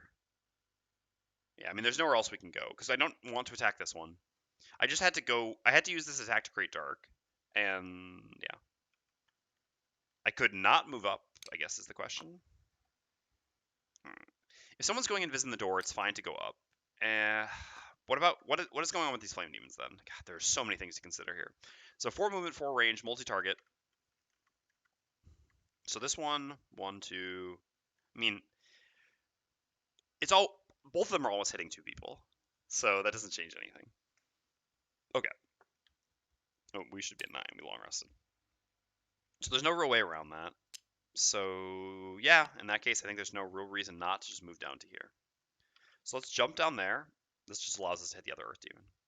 And the Earth Demon's making a ranged attack, so disarming him is useful. We'll create Dark and create Ice. We'll do an attack 2, targeting this Earth Demon here. It's a little bit unfortunate because every bit of damage here counts. But, I mean, if I had to miss on attack 2, it's kind of the time to do it, right? Alright, do I want to stamina push and something back immediately? I probably am supposed to. I'm just not capable of comprehending what it should be. Because now I have to consider what the board state is going to be for next turn. So there's not going to be any fire. There is going to be light. That actually makes this top decent. So I kind of want some sort of a move, I guess.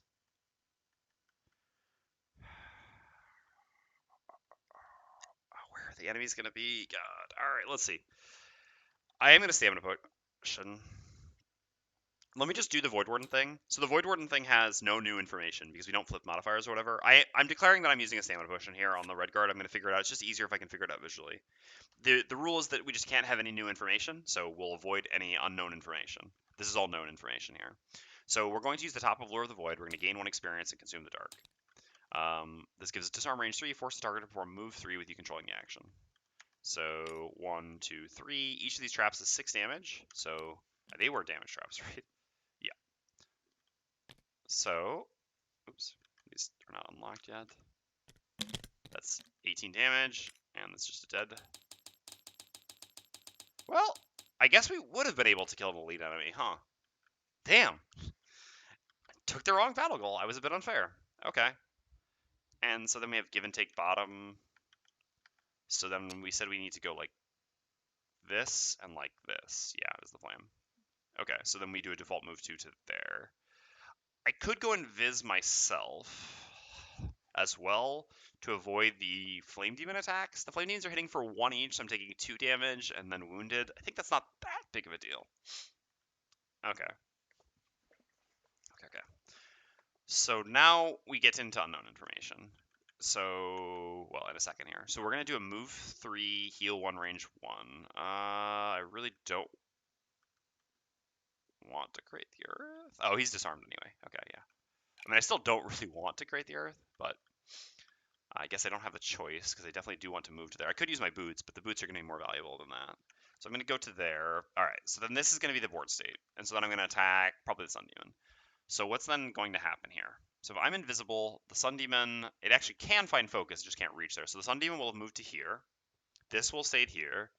And then the Flame Demons will do what? So this one, assuming we go invis, we do not go invis.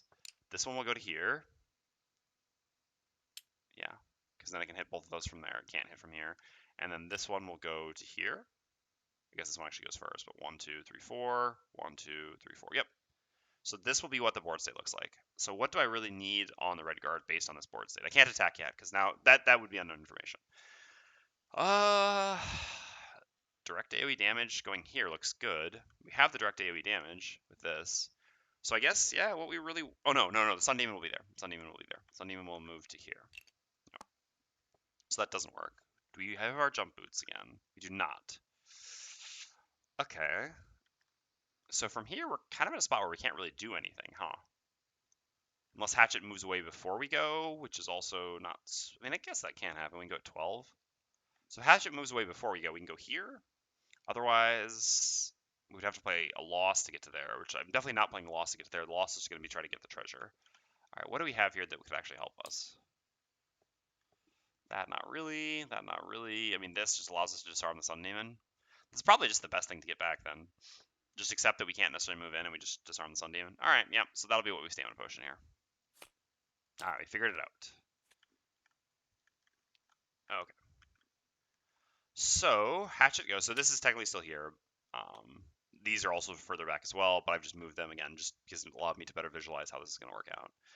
All right, so unfortunately we have to create Earth, which like I said, don't love. And then I'm going to attack with Center Mass, and I'm going to throw the favorite, which I have. I did pick it up. I guess I just set it off to the side. All right, I'm going to throw the favorite here. And here, I'm going to use the goggles. Here it would be insane not to use the goggles, because we have 7 cards left in our deck. We have a crit, a bless, and a miss. So here, goggles are absolutely the play. Especially because we're making an attack 4 plus the favorite. So this is an attack 7 with advantage, targeting the Elite Sun Demon. And yeah, I don't believe it's worth using the Piercing Bow just to add, like, just to ignore 1 shield. This thing just does have 1 shield, right? Yep. Alright. Well, here goes nothing. Yes. I mean, we didn't need the goggles in the end, but it was still correct. Still very much correct. Alright. Those blesses. So our 7 becomes a 14, as 1 shield, so it takes 13. Well, I guess disarming the Sun Demon is not going to be as essential. Alright. I'll do. And then we're going invisible. Okay, so we're done. So now the Flame Demons go. We've already put them in place. They're attacking... both of them, I think their focus would be the Voidwarden.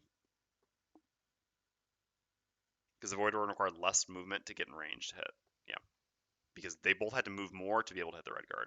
So it's going to be Voidwarden, Red Guard, Voidwarden, Red Guard in that order. Attack 1s, 0.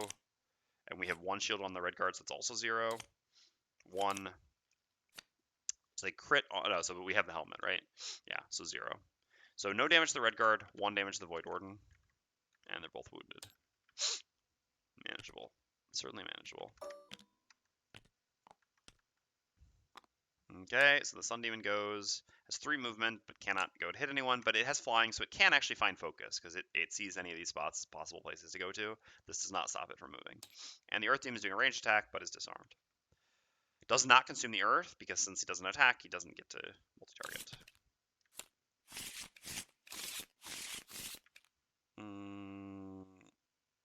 No, I wasn't supposed to use Stamina Potion yet. Alright. Alright, so we're going to finish off the Sun Demon ourselves by moving back and attack 8 for 5. Oh, we didn't get a reshuffle yet. Oh, we don't have the goggles. Oh, where's give and take? Oh, alright. That's not great. Well, does that mean we're playing this either way? It's kind of what it looks like.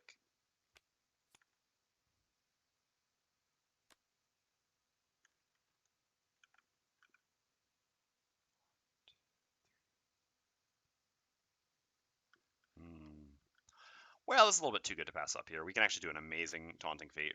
Well, not amazing, but about as good as it's going to get, Taunting Fate, Resign Frenzy here. So we actually want to go after that and see how that plays out. So we're going to go at 31 instead of 12. That means I don't actually need to play that. I guess I'd rather play this then, actually, to be able to pick up the favorite after the Sun Demon dies. Because I think the Sun Demon's just going to die here. We're going to have the Sun Demon attack here. I mean, I don't know. It depends. It possibly kills us, but if it doesn't kill it, it dies to retaliate. Yeah. Yeah, I think that's fine. And so then we should still probably just play this to be safe.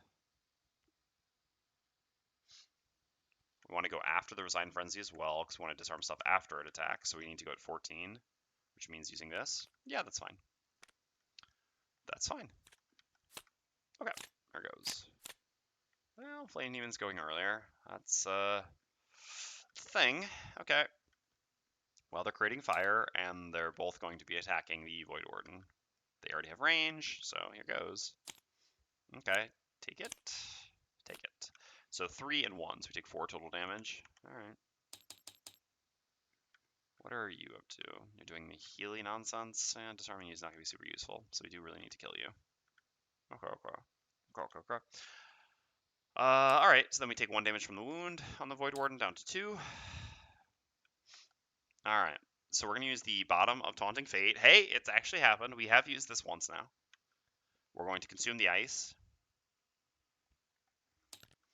And this is going to, the next time you grant an attack this turn, add +1 to the entire attack action. And it's actually going to be +2 attack instead. So this is going to mean make Resign Frenzy attack 4s. And is this the first time or it's one time? The first attack granting action in each of yours gains advantage. Okay. So we get to make all of these things attack is basically the joke. Well, this can only attack here. This, and it's attacking adjacent, right? Yeah, it's actually not a very good Resign Frenzy. Well, this one can attack here. So this one is always attacking here, basically. And we want to do this before this hits here.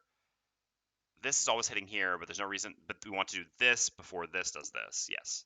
So this one always has advantage anyway, so we don't need to grant it advantage. We give it +1, that doesn't matter so much. Do I want +1 advantage here, though? No, not really, because not killing this kills this, which is good. Oh, but if we attack here, then this is... No, so then I guess if this attacks here, always one of these two dies, 100% of the time, right? Yeah. Adding damage to this attack with Taunting Fate isn't actually going to have been very useful. It's fine. So one of the Flame Demons always dies. There's no reason to add additional damage there, because killing this or killing this is basically the same. Okay, so we don't need it there. We don't really need it here, because this is so close to dead anyway. So I guess where we want the extra damage is here, but then we're adding advantage to an attack that already has advantage. Otherwise, if we do... No, but this has an attack 4 going here. I mean, I guess the advantage makes us sure that we kill it. But I can't do that as the first attack. Okay. So the first attack I guess we're doing then is the Sun Demon attacking here. Because I don't want to buff this attack. Yeah. So I'll have the Sun Demon attack here, and then we'll have this attack here, and then this attack here. Okay, so these are all at +2, except the Sun Demons, we're going to consume the Earth, I'm guessing. Yeah. Yeah, sure. Yeah, we're going to consume the Earth with Master Influence. So the Sun Demon is going to attack on the Earth Demon with advantage. It uses our modifier deck. Attack 5 with advantage. Love to get one of the curses out. Oh, beautiful. Oh, yeah, no, it'll do it automatically. I remember now. Okay, so that's 5 damage here. Alright, and then the Flame Demon here is going to attack here. So this is not advantaged. Okay, so 4. This has 1 shot. So I guess the good thing about having done extra damage here would have been, yeah, that we could have brought this lower. But the risk of it was killing it, which would just be the worst. Getting a little bit of damage here and then all the retaliate damage here is still better. Because if we'd done +1 and advantage, it would have made it too likely. I mean, I guess we could have just not consumed an element, but yeah, I mean, it was good to get 5 damage here. I think it's fine. Alright, so then this takes 3 retaliate and dies. Okay, and then the last one is the Sun Demon here. Oh no, sorry, the Earth Demon here attacking into the Sun Demon there. Okay, and that also kills. Because it was a 4 plus 1. So 5. Alright. There we go. Acceptable turn. Did we gain our 2 experience? I think we probably did. Maybe we did. Let's check the log. Let's check the log.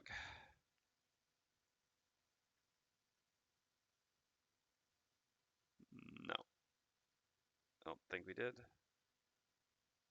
Nope, we did not. Alright. So 2 experience for the Voidwarden. This is lost. This is actually active for the round, so I'll leave it there.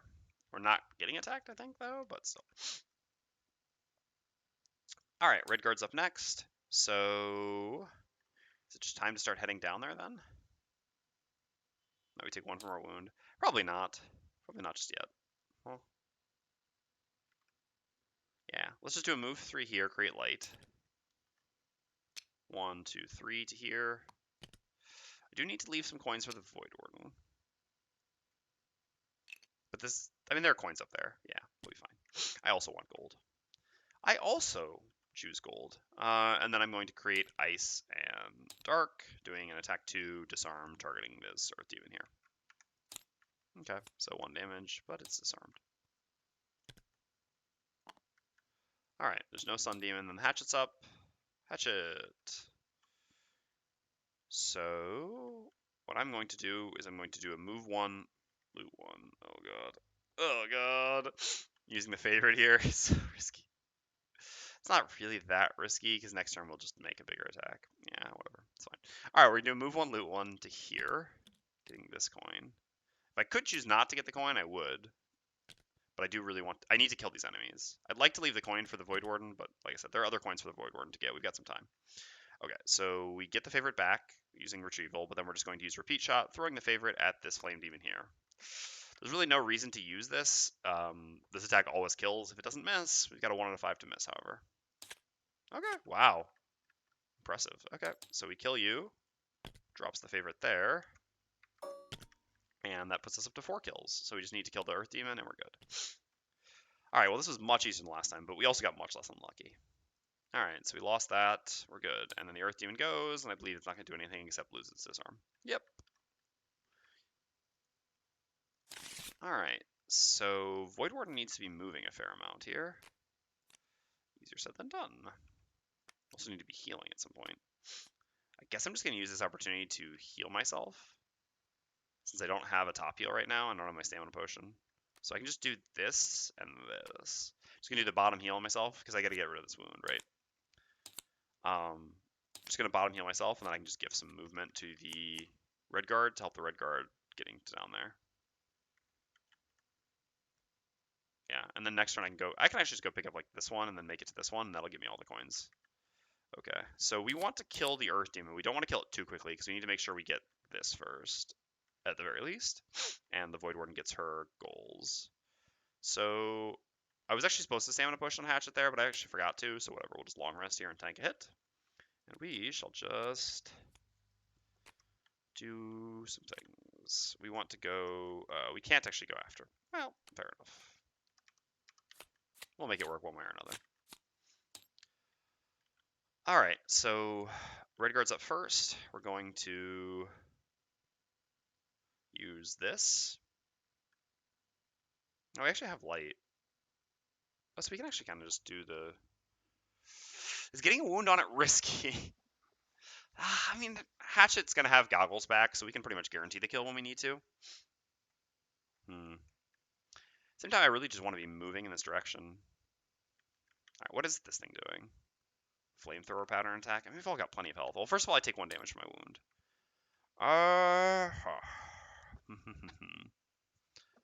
Let's actually take a look at how much movement we need to make it there. So we have our move 6 jump loss. 1, 2, 3, 4, 5, 6. And then from there it's a move 3. If we don't move at all. If we move 2 here, for example, we're not going to get the gifted attack from the Redguard, or gifted movement from the Voidwarden to the Redguard then if we go to here. So it's kind of the same. 1, 2, 3, 4, 5, 6. Yeah. Wait, hold on. Yeah. So in truth, it doesn't change too much. even if we get the gifted movement, it still doesn't add anything. Moving this turn doesn't really help because just using the giant move 6 jump and then one more movement. Even if we move this turn or get the gifted movement this turn, we still then have to use another movement plus the move 6 jump. So it always comes out the same. So we might as well just help a little bit in this combat here. Not too much though. So how can we help a little bit but not too much?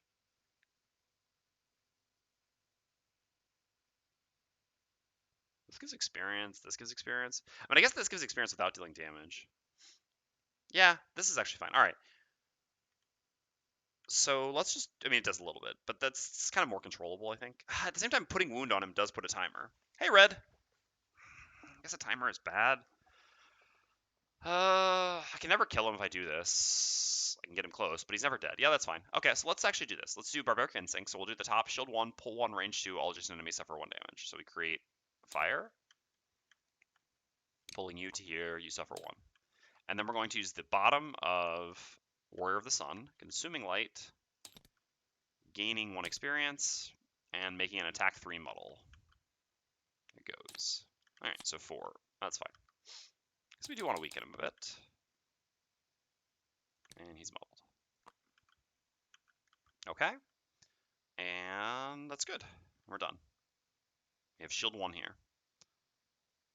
Alright, so then the Voidwarden goes. We're going to take 1 from our wound, but then we're going to heal ourselves for 2. Enough of this nonsense. So we go down 1 and we heal up 2. We're at 3. And then we're going to do the top of Signs of the Void, doing 1 ally within range 3 and perform shield 1 self. And some movement. And so we're going to do that to the red guard. We're going to go to here, I suppose. Because, I mean, I don't know, it doesn't actually really change anything, but it changes the order in which we can perform the move card and then the giant jump. Yeah. Oh, no, actually what we can do, it's not bad.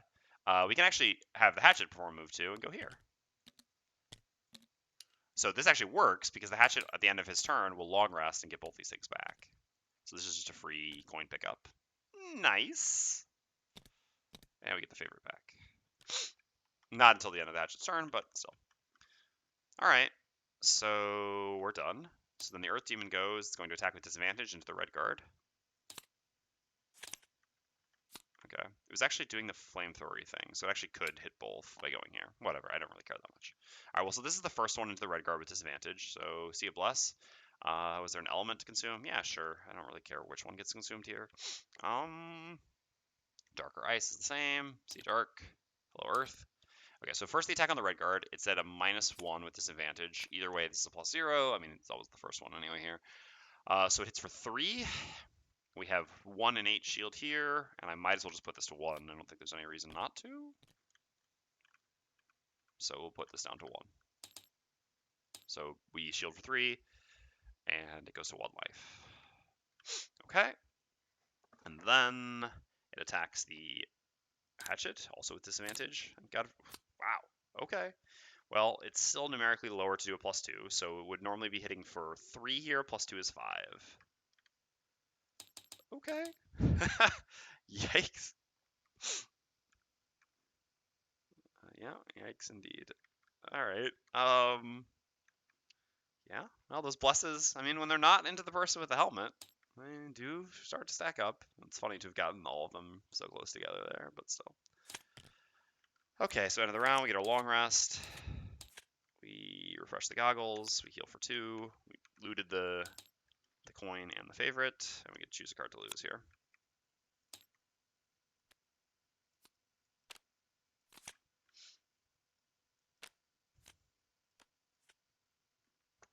Well, I want anything that give me experience, so I kind of want these 2 things still. I kind of maybe still want loot or big movement. I mean, sort of just want all my cards, huh? I guess a move 1, loot 1 is really good. If I go 1, 2, if I go over here and then I loot all that, that's excellent. I don't know how much we actually need that much gold, but I've got time, and I've lost enough in this campaign at this point. I mean, again, I lost my last 3 scenarios. I generally try to not milk stuff too much, but here, you know what, I'm going to milk this. All right, let's just get rid of like center mass here.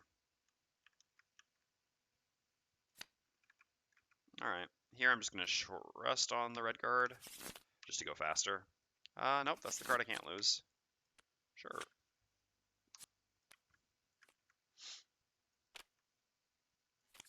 So we paid 1 life there. All right, and so here, just my turn here works to go get a coin. Don't need to do anything differently. Go there, and then after that, we just need to Resign Frenzy. Oh no, we don't have Resign. Oh, we have our boots plus a move 3, right?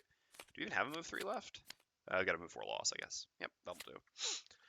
Okay, so our turn is obvious. Our turn is going to be this, and this to gain experience, so why not? And our turn is going to be a move 3. Oh, can we have it all this turn? Yeah, we can. We get experience and the coin this way? Way to go, Fancy Hat. Because we go 1, 2, 3. Oh, yeah. Oh, yeah. All right. Doing it. Oh, so he's going to heal himself. Oh, and he could be immobilizing us if we weren't going before him. Sure. So Hatchet's up first at 12. We're going to use the top of Fancy Hat, gain 1 experience. This is going to be a move 3. It creates dark. That's sort of hilarious. Why is a Fancy Hat dark? I guess because you're shading yourself. Is that it? All right, we've got shield 2. We have a move 3, and then we're doing move 1. So this is total of 4 movement. So 1, 2, 3, and then we do a move 1, loot 1. Because you know who needs more gold? The Hatchet needs more gold. And we're prosperity 2 now, so we can do another enhancement. Not gonna complain. All right. That's it. So this is lost, and this is discarded. Technically, we have 2 shield right now. That doesn't matter. All right, so we take 1 from our wound again, down to 11. We're gonna heal ourselves for 4 anyway. We're going to gain 2 total experience here. 1, 2. We're also going to create... No, this doesn't create the elements on the bottom. Yep. And we're just going to do a move 6 jump. 1, 2, 3, 4, 5, 6. Okay. So that's lost. That's discarded. Earth Demon goes ahead and heals himself. And does he actually get to immobilize? Is it range 3? It is. The Ice Demon one is range 2. So he has Earth, so actually, fair enough. Consumes this. So he heals himself for 3 and immobilizes. Hatchet. That's fine though. If I don't get that very last, I'm not gonna go crazy to get this last coin here. I'm gonna get this coin in the next turn. I can just have Hatchet kill this, even if I can't pick up the coin. It's fine, because I'll get the chest. I'll get the battle gold for the Voidwarden. That was what was important here. Oh, I needed to drop my health here on the red guard. Well, that's not happening. Damn, I forgot about that one. I mean, it was too late to have healed there. I don't know. I could have like dropped some of my shields or something. Oh well. Oh well. We can't have it all. Okay, so short rest here. Just want to keep give and take. Sure. Oh, sorry, I actually didn't do the Voidwarden's turn. Sorry, the Voidwarden's turn involved moving to here and grabbing this coin with a default move and doing nothing else. We had no way of gaining experience there, so it's not a big deal. Okay, so give and take bottom gets us to the coin, and this actually gives an experience. So sure. As for here, I'm actually going to short rest because I can gain 1 experience by playing. Oh no, I can't short rest. Damn, I only have 1 card there. All right, because I could get 1 experience by playing the bottom or the top of Healing Sands. I'm obviously not going to milk it for experience at this point. I'm not going that crazy. So we're just going to play the move 3, which gets us there. We're going to play this. All right, and Hatchet, it's time to put an end to this. So, multiple attacks, which give experience. This one gives more experience. We can get lucky and miss on this one and then attack with this one. Yeah. Yep. All right.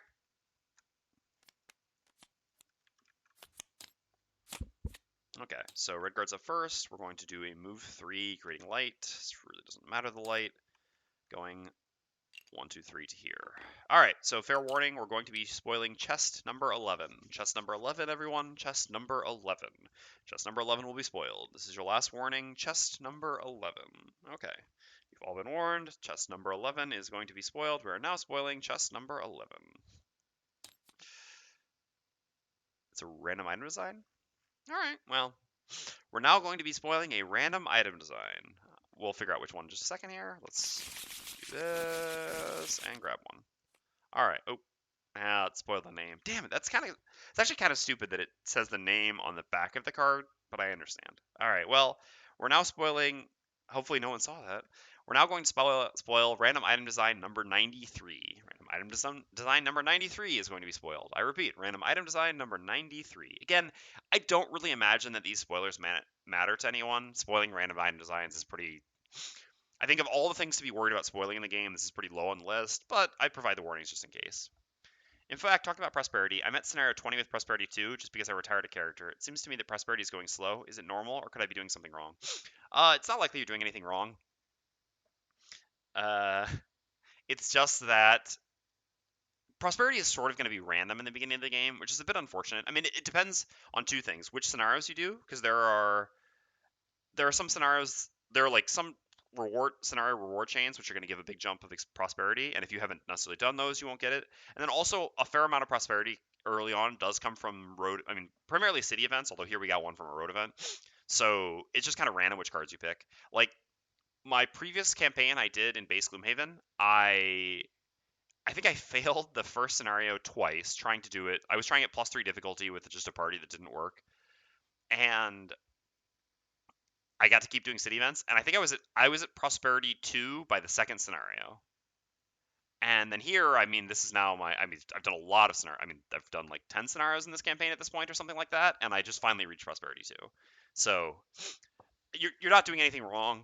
Um, it's sort of random, and you will catch up. Like you'll start completing some quest lines at some point inevitably that'll lead you to some prosperity, and you'll start drawing some city events and road events which potentially give you prosperity. Hey Flame Lord, it's a giant bazooka of destruction, right? Exactly. All right, so anyway, we're spoiling 93. I'll grab the other one afterwards. So I wonder how it even deals with these, because normally it's like automated for items, but hold on, let's just go in and grab the other one. So reward items, no, this is a random red is what we want. Okay.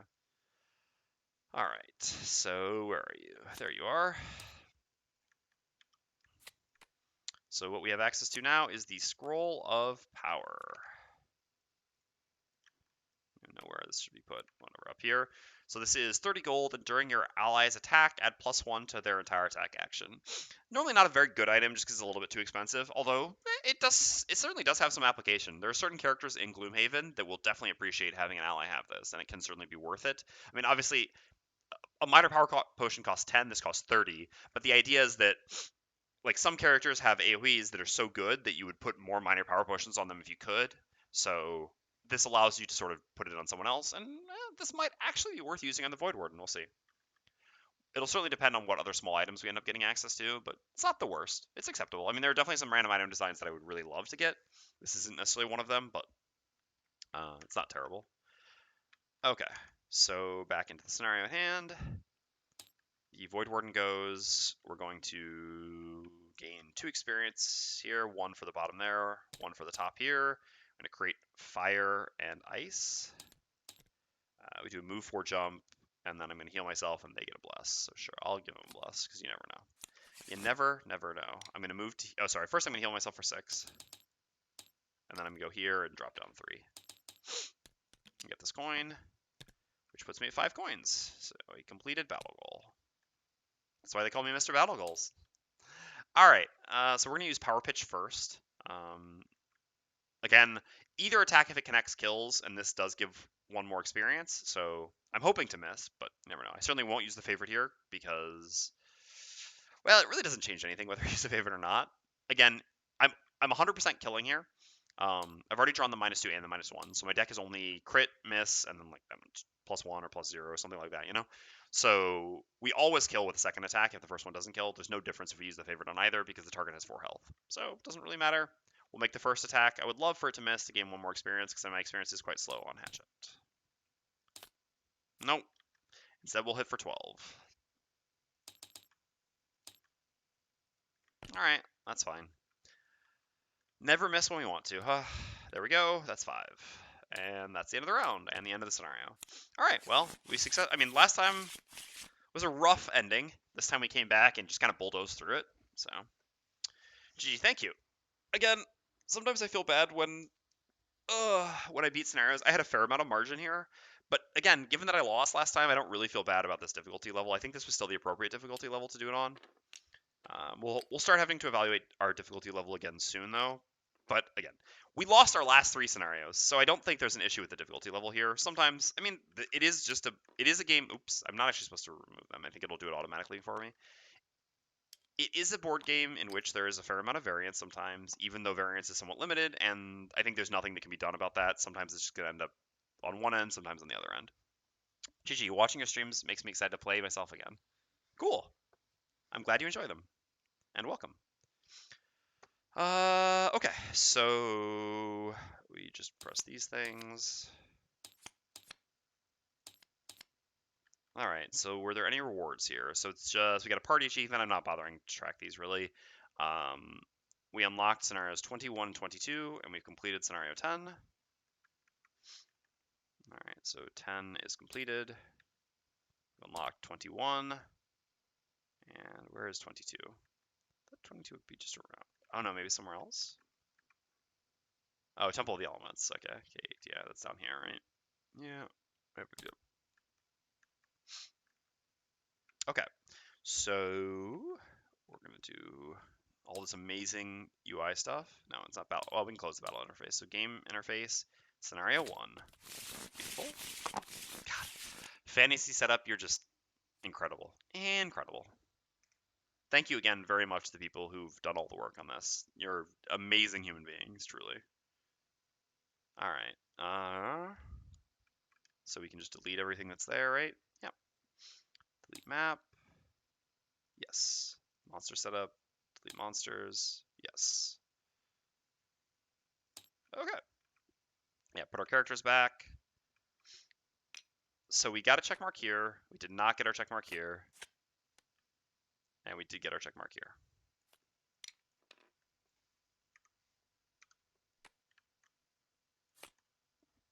I probably should grab Satire's battle goals at some point, to be honest. All right. So, yeah, we managed to level up here. We're also back up to 43 gold. We're at 95 gold. Oh, we're so close again. Damn it, we should have gotten a few more coins. We're at 41 here, so we've got a little ways to go on that, on the thing we want there as well, which is one more small item.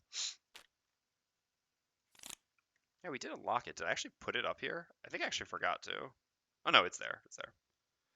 Never realized how useful Voidwarden is against Flame Demons. Voidwarden's great against Flame Demons. All right.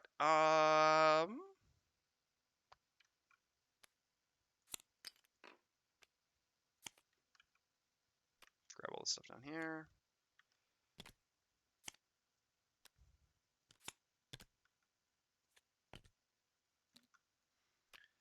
All right, so we get to do a level up on the Hatchet, which I'll do quickly, and then we'll cut the VOD, and then we'll go up to Prosperity 2.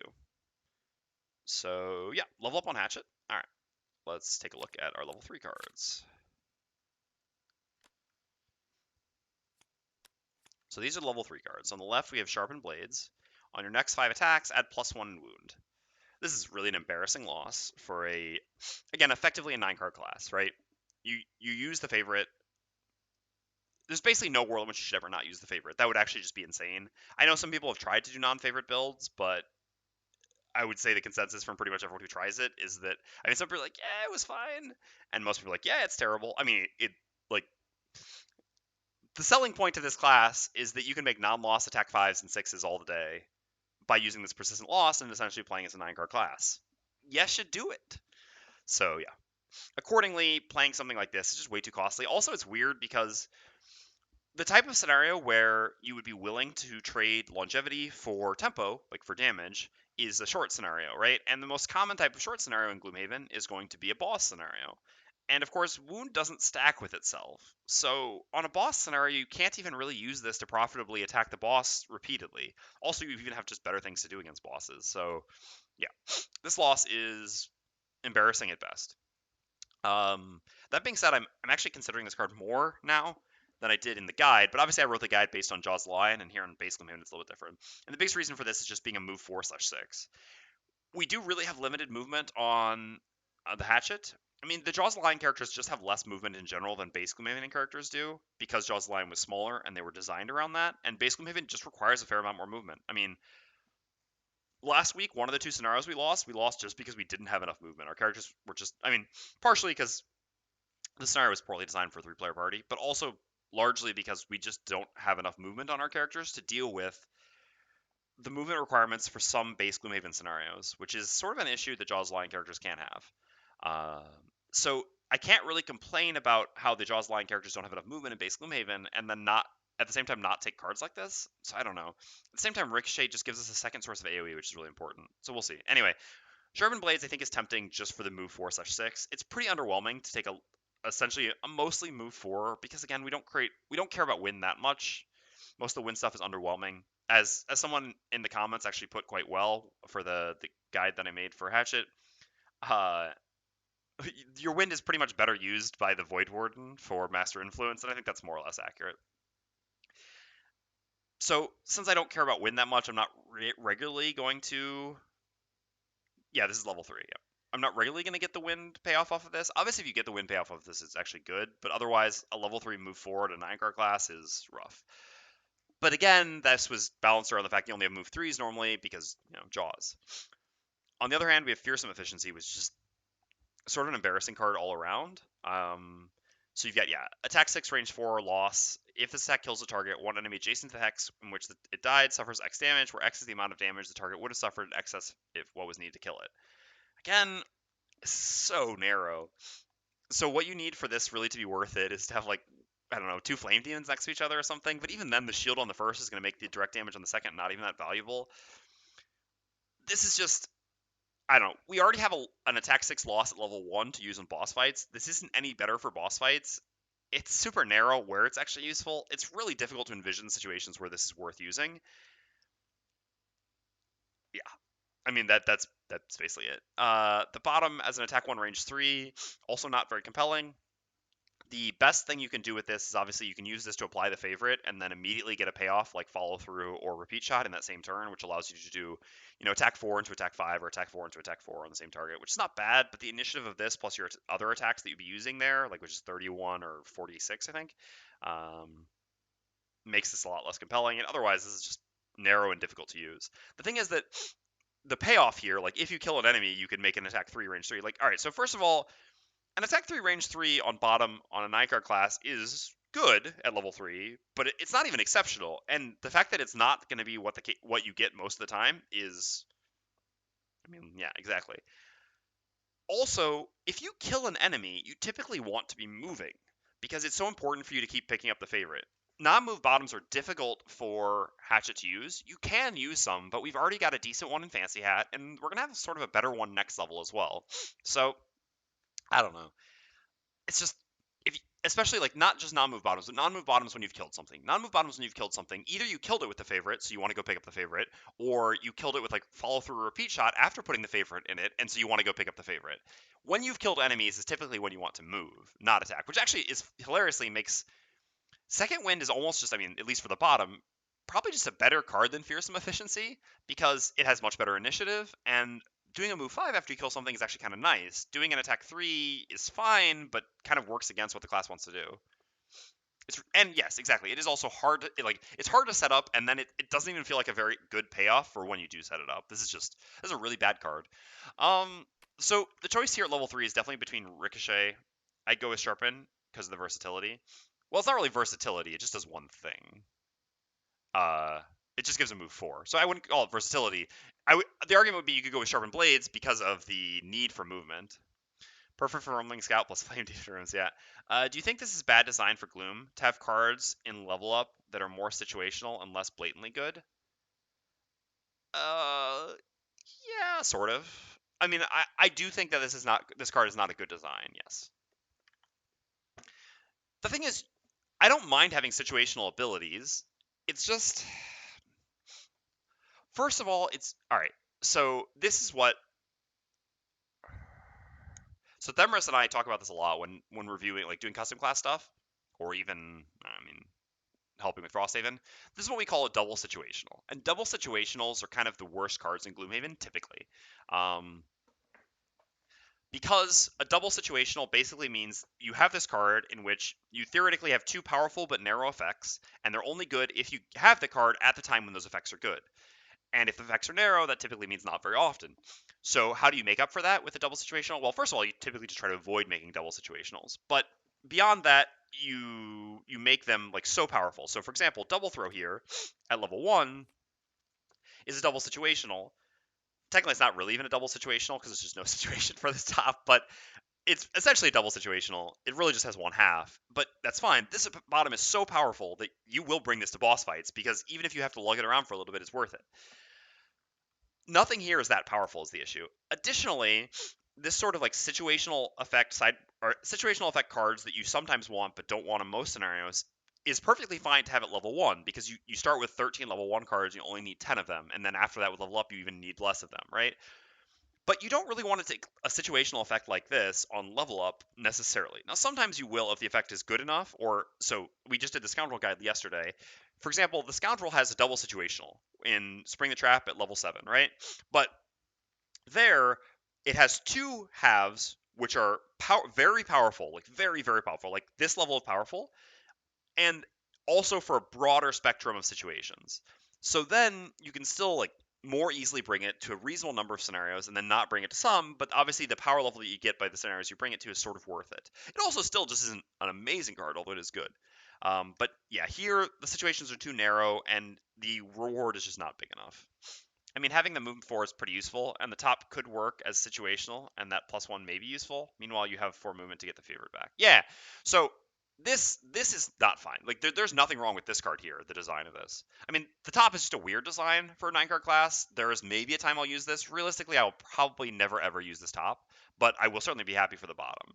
But yeah, so this design is fine. This is actually how you want to design cards, is having one just regularly usable half. And if you're going to make one half which is situational, you want the other half to be like highly situational, you want the other half to be regularly usable.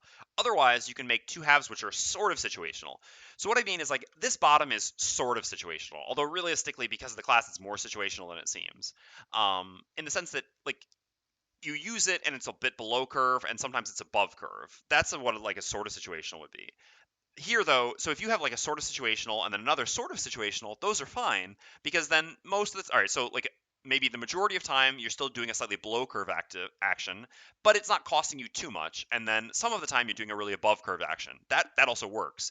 The issue is that you're not like with two sort of situationals here. So if this top was something sort of like non-loss that I mean I don't even know what the application could be, but some sort of a non-loss that is sometimes okay, then this would also be fine. I thought about it before, and I just think making higher attack and damage cards at higher levels isn't good, but also the cards should be interesting and exciting to add to your pool, especially because leveling up should matter. Yeah, for sure. And I understand what you mean. Like, it is hard to design the cards at higher level that are also interesting. But yeah. Especially for a class that's so straightforward. The issue is when your class is basically about just making range attacks and recovering the favorite and making more range attacks, you don't have a ton of space. This is obviously the issue that was run into here. Okay. So no, Sharpened Blade is definitely good. Like, so to be clear, this card is never in consideration here. The real choice here is between these two.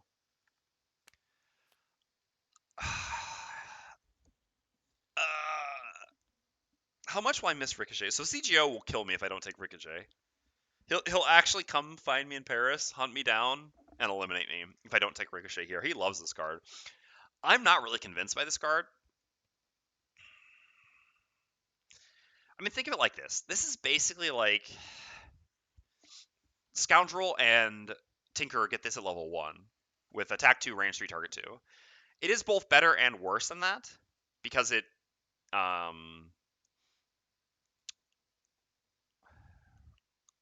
can technically target a bit further, but it also requires the targets to be closer to each other, which the other thing doesn't. Also, you do have Fancy Hat, so this can be attack 3 on both targets. Like, we can replace Disorienting Barrage as we get to higher levels with this. This is tough. This is really tough. I feel like I'm just going to regret not having Sharpened Blades. The tiebreak is the needed movement. Yeah. So, I'm going to be fair here. What I'm going to do is I'm going to take Ricochet. I think that I think you're actually right, Red. Or am I going to fill a top or bottom? I don't know. I mean, at this point, we've got a lot. At level 1, it's not so, like, once we're like level 5, level 6, we look more at that. For now, we just have a lot of not very great actions and also some flex cards. So we'll go to that in a second. I mean, that's an interesting point, but the thing is, I'm going to take Ricochet here and I'll explain why. It's actually for science. I'm not just memeing here. I actually want to see how good Ricochet remains by using it. So again, General CGO, who's a regular viewer and would it make sense to? Yeah, it would typically make sense. But I mean, again, I think this is going to trump it. So General CGO, who's a regular viewer and also like another very good player who plays on very difficult, I mean, typically plays +3, +4 like I do, and I really respect his opinion a lot, loves Ricochet. I'm actually much less convinced by Ricochet than he is, but I sort of just want to give this another chance in base Gloomhaven. What I mean is, I know what this is going to do, and I know how helpful this is going to be, and I'm not sure how much I'm going to like this card. I actually think that I'm not going to like this card as much as I would like this. I actually think I would prefer to have this, but playing with Ricochet and not playing with Sharpened Blades will give me two things, which is useful for the future for like updating my guide, right? It'll let me know whether this card actually is good or not, and it'll also let me know if you can play in base Gloomhaven with Hatchet without taking move 4, right? Both of these things are good to know. I'm sure that this will help me a lot in base Gloomhaven, and I would never be unhappy to have that. I'm curious to see if I can actually make it through base Gloomhaven without having this, and because like if I have this, I'll never really know whether I needed it or not. You know? I mean, yeah, I'll remember all the times it was good, but I think it just provides a more definitive result if I take this and not this. So I'm curious to try this. I'm more curious to try this because of what I'm going to find out. Basically, I'm making the mistakes so that you all don't have to. But yeah, I think taking this here is also perfectly reasonable. In Jaws of the Lion, I think I would never take this because you just don't need movement as much. And basically, Maven, I think this is a reasonable take. Testing even when you're not testing it. Dumb question. Does the favorite ricochet to the next target? It does not. But you could obviously choose to use the favorite on either attack because both of them are ranged attacks since this one has range here and this one has range there. So you could theoretically you can do the first or second with the favorite, which is not bad. As far as like, all right, so people did want to see.